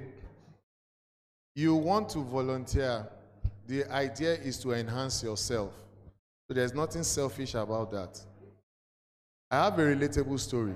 One time I was working in an organization and a new project came. But I was working on another project. And the new project is an entirely different area in health. And I volunteered to help. And I told the person I'm volunteering to help because I want to broaden my horizon on this aspect. It's on health security. I was into malaria and all that. I said, but this is health security. So I volunteered. In fact, as part of the negotiations to volunteer, the organization refused to give me for free. So I needed to divide my salary into the two work. So I was devalued. You know what I mean? Maybe you are earning so 1,000 naira a day for one work you are doing. You now decide to do two, so they shared you into two for the two. But I still went ahead to do it. I was devalued. So it meant if I was going to get another contract in that company, my salary would be half. But fast forward to some months later, a position came out in where I am today, asking for the same role. And I applied. Now, when I applied, I was shortlisted not because I was the best. I was shortlisted because I have the experience that can justify me being in the CV that was selected. But they had who they wanted to choose. Now, because you volunteer for something, you worked on it, we designed the project, the framework of the project, everything about it, we designed it. And that time we're doing it, I did not even know it was going to grow big. So it was easy to answer the questions. It was easy to do well in the interview. In fact, when I resumed work, I was now told about what happened, that even after you blew them away in the interview panel, they still sat down to say they don't know you. From nowhere, you want to get this kind of job in West Africa. And at that time, somebody stood his ground and said, no, we cannot do the things the way we used to do it. If somebody we don't know did well in an interview, joining us will make him have the reputation to improve on himself. Please give me your mark. Please give me your mark. And that was how I did it. And the person who took second in the interview, he was leading me with 10 marks before we went to the interview. So there's nothing selfish about you volunteering to enhance yourself. In fact, you don't know, the only problem you have is if you are doing it for selfish reason. But if you are doing it for self-development and to also help the team, I'm sure you will still stand to benefit. And when you benefit, don't feel guilty, because I don't feel guilty today. Thank you. Thank you, sir. All right. Okay. Well, my belief in humans is that even when you give, you have a feeling of good in you. So you're selfish. You're giving because it makes you feel good, right? So when you volunteer and someone is benefiting from it, which is good, makes you feel good, and that's something you're banking, and you never know when you will draw from it. And I believe that strongly. I'm going to try and address a few questions. And one is the concern that AI will replace doctors, if I'm sure or not sure of it. That's why I started with innovation and the historical pieces of it. God is very powerful, all-knowing. We humans are extremely dependent on each other, that it's difficult for us to function in isolation, really. What will happen is that the way we do things will change. And that's why I'm admonishing all of us to learn and be aware of what is happening and how it's going to change, so you're ready for it. If you're a security guard, you like to open the gate every time, and the other guard says, oh my God, I saw this other door that was opening by itself and it had a little camera and all, and you're not listening that, okay, is it time for me to band together with the community and see what this is about, so I can know how I'm going to continue to become a security guard tomorrow in a different way? Or you just want to sit down and not make a change? Very soon, those automated gates and cameras will take over what you're doing, and those security guards that are partnering with other tech and investors, designing what those doors and gates should be like, will own tomorrow regarding that particular industry. It is nothing new. Every industry goes through change. It is still your job to be a part of it. The fact remains that what AI will do very well, it will help us analyze, spot patterns, all this cognitive load of work that we do, which is redundant and unnecessary anyways, is just going to be gone away, and you will enjoy the practice of medicine even better. So, helping you with clinical decision support, things that the patient had told you 6 months ago that you forgot, as you should. The computer will remind you and send you some reminders, and you can focus more on the patient. Now, in America, right, and my colleagues online can at least attest to the fact that they spend hours, why they hate the EHR, documenting, spend hours typing, spend hours putting information in there, because you can do the best clinical work, get the patient to go home, but if you don't document right, the insurance will not pay you. You've wasted your time. If you don't close your chart when you should do it, you will not make money, and your payers, who are not doctors, will be mad at you. So, this is what AI will do. Any routine, mundane task will go away, and we want it to go away. It allows for me to then spend time, and I'll use the AI scribing as the classical example. Because you don't want to waste time and all, as the patient is talking to you, okay, keep telling me, I'm listening. You're like that. Oh, I got you, I'm listening. Now the patient is unhappy that, man, this guy is just on his back on me. What am I paying all this for? But now I can look at you, we're talking, it's capturing my notes. The patient feels good, I feel good. And mind you, if you don't communicate well,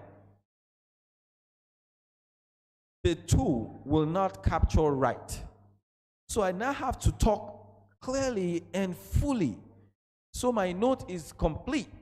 Because if I miss certain things, then I have to type it after the fact. I have to explain what I'm doing with the patient even better. I know, based on my old experience here in Nigeria, your chart is not your own. Don't worry, just go whatever. You don't need to know as a patient. To even get the patient record going, you're lucky. But that will change. So please, for those that feel that this will actually not, it's something that will take over your role. I don't practice medicine. I don't code. I know nothing about coding. The coders, I lead them. So I have to understand their language, I have to understand their lingo, and help them to be successful. Because whatever they're building and coding, I want all these my colleagues to use it. These, my guys, trust me. Than a tech individual that is selling it. The person can't even sell it like I can sell it. I've walked the hallways of clinic and the hospitals. I was raised right here, just like you. What I have from here is enough for me for a lifetime, and I'm here to tell you about it. So what AI cannot replace? True empathy, contextual judgment, ethical reasoning, trust and connection, innovation through insights, relationships with human. And I'm reading to you now from ChatGPT.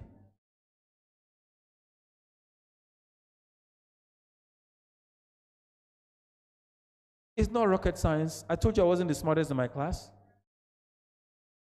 And this here is something that you really must embrace and make sure that you focus on it strongly. The other question quickly is, what are the top five opportunities, right, outside of medicine?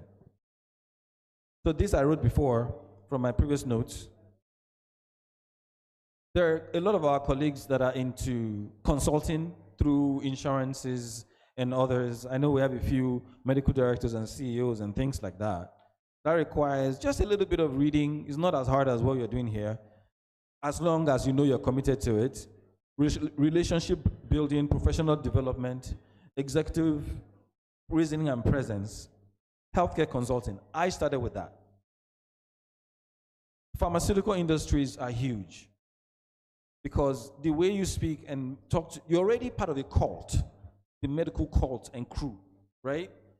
They would rather you go talk to them than because they cannot even talk to other doctors really. So they will pay you to have those conversations. When we talk of clinical trials and every spectrum of that, there is a path in that. Health technology and digital health. Now, this is a gold mine. If you, like the guy said that he started a little crew. I would like to know more about it. It is is exciting, and I'll finish and tell you where the challenges are really for most people that are trying to do something else. The other piece is public health policy and global health. We have colleagues in our sets that are leading in that charge. Lastly, which is fun, and I see Retimzi. Everybody acknowledge Retimzi, guys.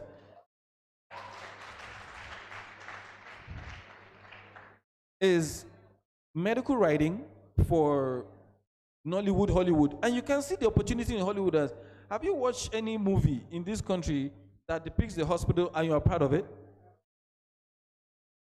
So what are you waiting for? That right there, and you don't need too many. Content creation and education. It depends on how you package yourself. You're all Nigerians, you guys can package very, very well. Focus on that aspect, spend time, but you just have to commit to it. It must be a heart, it must be a passion. The problem lies where you want to make your money, you want to become a millionaire after the first or two opportunities. Quickly, there's no surgeon here that did not pay their dues. There's no doctor here that did not pay their dues. If you spend the number of years that you will spend doing a residency program in whatever industry that I mentioned that you are actually doing, and you do it with the same fear that you have now with respect to graduation, there's no way you're not going to be successful. Because I spend time doing my own residency on the road, working with executives, working with leaders in industry, working in hospitals, many times uncomfortably so because I was a little one and a tiny ignorant one in the room. But one day, the tide will turn, and it did. So you cannot go into a new industry and want to be called Dr. John. Yes, you're a doctor. Let them know that you are. Because I see some of my colleagues back home, because they're in another industry, oh, maybe they shouldn't know a doctor. No. If you take nothing away from here today, the day you graduate, if you choose to sweep the street, it is Dr. Adebile, the sweeper. Never, because you're already a lion. Even if you're skinny and hungry, even if you die, it's still the doctor that died. So don't let anybody take that degree of pride from you under any circumstance. So I wish you all the best in those two areas.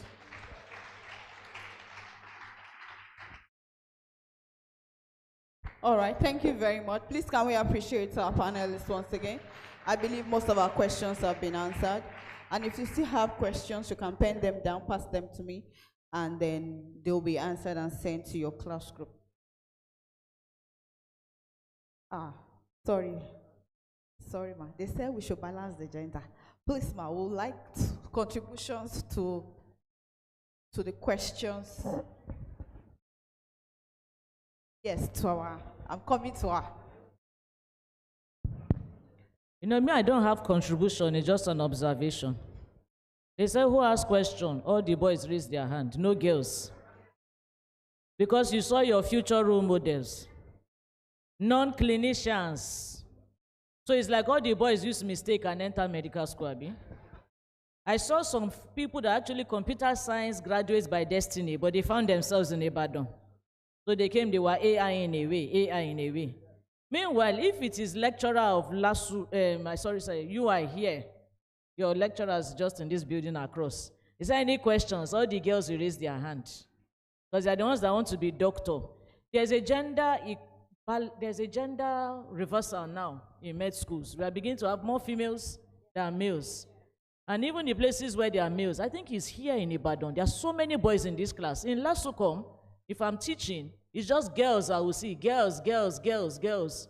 Then they will make the few boys class rep so that at least people will see that they are boys. There are so many men here, so I think there's still some superiority of the guys here. So it just shows that with time, there's going to be a change in the practice of medicine in Nigeria. Many people that want to see male doctors and assume females are nurses, we begin to see female doctors in every specialty. Yes. Like now, I'm a urologist. Whenever people come to clinic, they see me. It's Lagos though, so they don't care. You know, some people will even insist they want a female. Men, they want a female.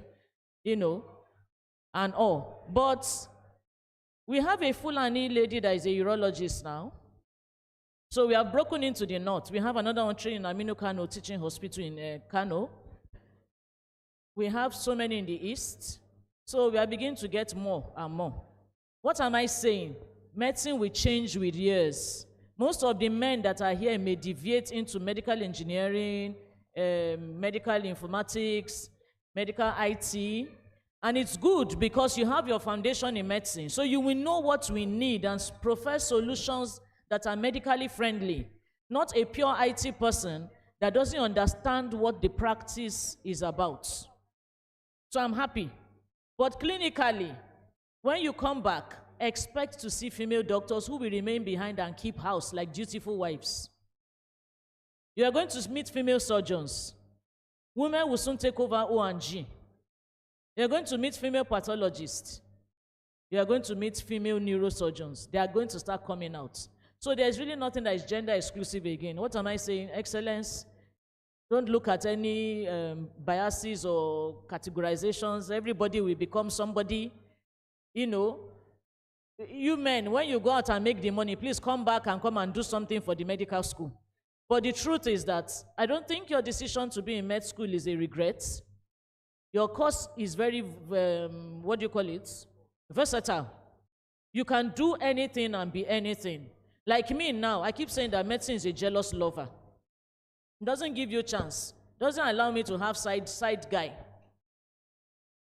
Yes. Yes, medicine wants to be the main guy of your life. As I've been here, I've been sending messages. They were calling me to come to theater. O&G needs me. I'm on leave now. They say, hey, but are you still in Lagos? No. So I deliberately put the reunion on my status. I don't put things on status so that people will leave me alone. Somebody now said, when are you coming back?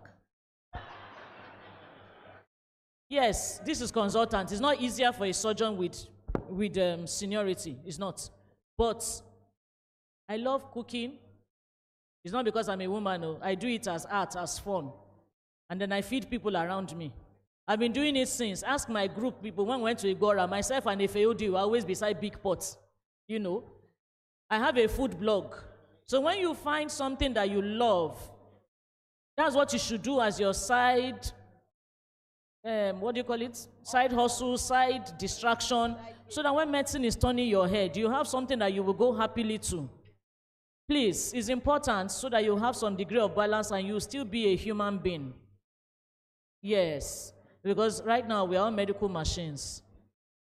Yes. So regardless of what you do, please just find something you love. It may be music, entertainment, it may be events management, it may be sewing. We have a doctor that sews clothes very well. If you want Ankara suits, she's available. And this is with medicine. They still practice medicine. Then those that deviate completely, please don't fault them. They are your classmates. You all have something in common, your University of Ibadan degree. And then another thing I'm happy about is that it's 300, a lot of 300 levels are here. You see those your final year students, they are like shower, they can't bend again. But you people are still impressionable, so you can begin to think. Don't start thinking after your finals and say, all I'm living for is MBBS. When I get my MBBS, then what? Then they'll throw you out into the world, then you now look confused. So start thinking of your life from now. because your classmates in you are in final year or they have graduated. They are already outside. So don't think you are children. By the time you are graduating, you are like a postgraduate, qualified graduate. You should have figured out life. But this place won't give you a chance to figure out life. So you figure it out yourself. Find a way to do it. Thank you.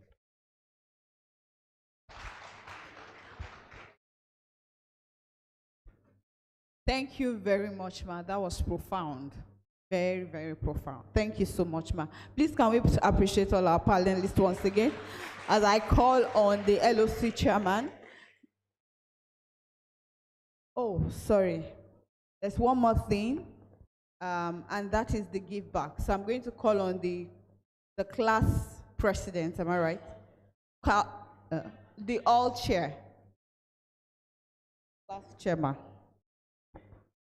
Dr. Babatokwe Fatu to announce the give back. Give back.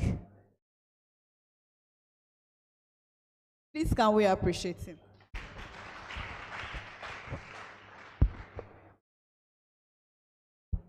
No. So I'm very pleased to introduce the chair of our committee, Tomili Darego.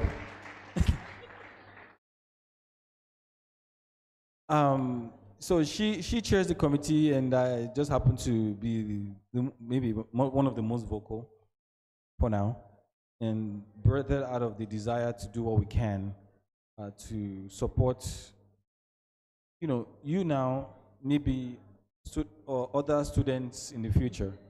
So I would pause and defer to you to help and go ahead. Hello, good afternoon, everybody. So my name is Dr. Temilayo. I'm a consultant radiologist, and I practice in Lagos. It's a good thing to be back here in Paul Hendrickson Hall, where we grew up and had our background. I used to sit somewhere at the back there. So I was telling one of my colleagues that I've never sat here in front because I always try to dodge the bullets of the lecturers attending to us. So the feedback project is about giving back to our community.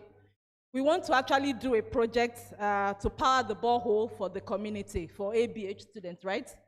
They also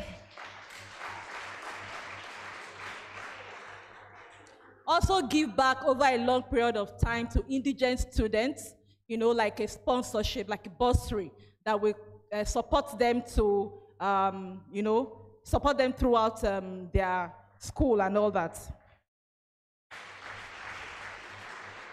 So it's actually a large fund. It's a 100 million naira fund that we are going to generate over the course of a year to 18 months. And we're going to have stringent protocols to ensure that people are eligible so you can access the funds. So I would like you to appreciate my classmates and the members of the fundraising committee for supporting this project and for running and driving it. Thank you very much. Thank you. Please can we appreciate the class of 2004 for this donation. Thank you so much.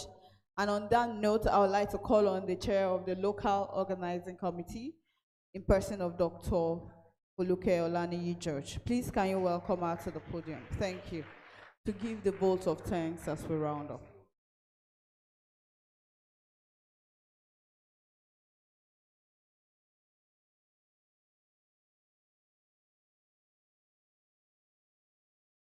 Wow, it's been a long day. I want to, first of all, appreciate every student that made out time. Some, I'm told, were here before 10 because the initial plan was to start at 10. Due to the delay there was a meeting held here by college. We couldn't start at that time, but some people were here even before 10, waiting for us. We had this planned because of you, and if you didn't come, it would have been a major flop. So we thank you very sincerely for making out time to be here and for participating so heartily. I want to also thank, in absentia, the Dean of Clinical Sciences for also releasing the students for this period. It was a little bit of a struggle, but they eventually, got us the pass. So I want to thank him very much. There have been some people that contributed to the success of today in the background. We have the young man who volunteered to help us with the flyers. His name is Taiwo Okunjobi. If he's here, please. Thank you. Thank you for your volunteer spirit. Please see us afterwards. We must also say thank you in kind as well. Thank you so much. Thank you to every member of College of Medicine UI graduating set of 2004. Truly amazing people, from our chair and our deputy chair to every exceptional member of the set. You'll be seeing more and more of us. You see us every day. Let me ask academics, those in UI, please stand up for recognition. Those in UI College of Medicine and hospital consultants, please stand up for recognition. Yes, these are some of the very best of us, passing knowledge back, to the source. Thank you so much. Yes, so thank you for all those who joined online as well, all the panelists that were here in person, those who came from outside the country to be here. We really cannot, Chang is here. Chang just arrived. Okay. ECOA is somewhere at the back. Lifetime backbencher. Oh yeah, wave your hand. So thank you all so much. It's been a great day. Tomorrow, yes, tomorrow, you know how we do it. We're going to have an excursion. We're going to a local site of interest. Unfortunately, we can't invite the students. Maybe at a subsequent one. We're going a little bit out of town. But you can watch us because we're going to have it streamed.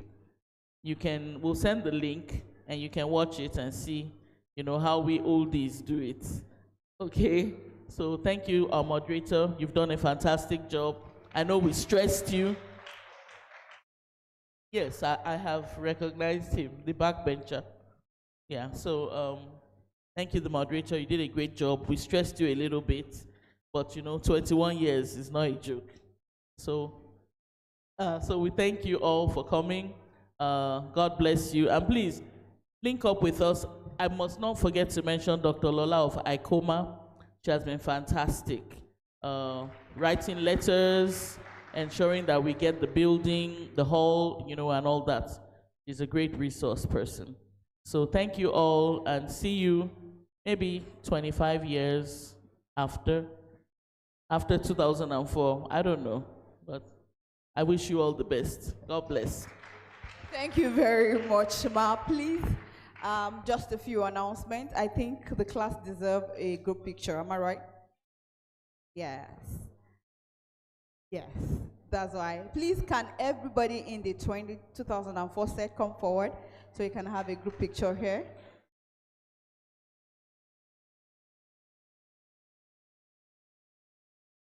Okay, but before we do that, please, I think we should just take the university item so that the students can go and then the reunion continues afterwards. Am I right? No?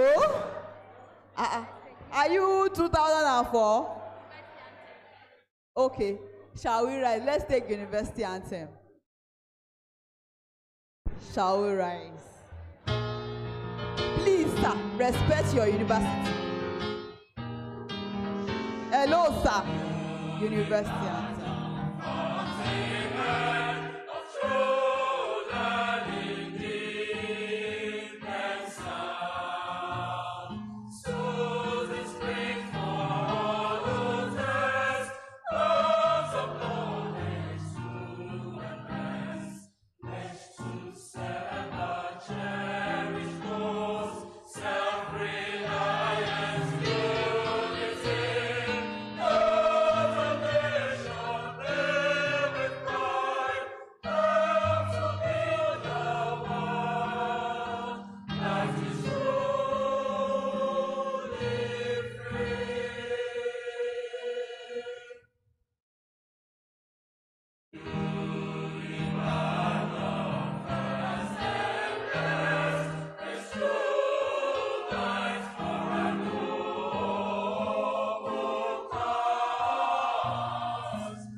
Thank you very much. So I invite the class of 2004 to please come forward for a group photograph. Thank you.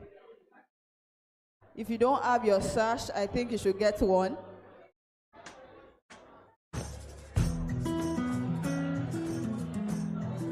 Johnny, Joe.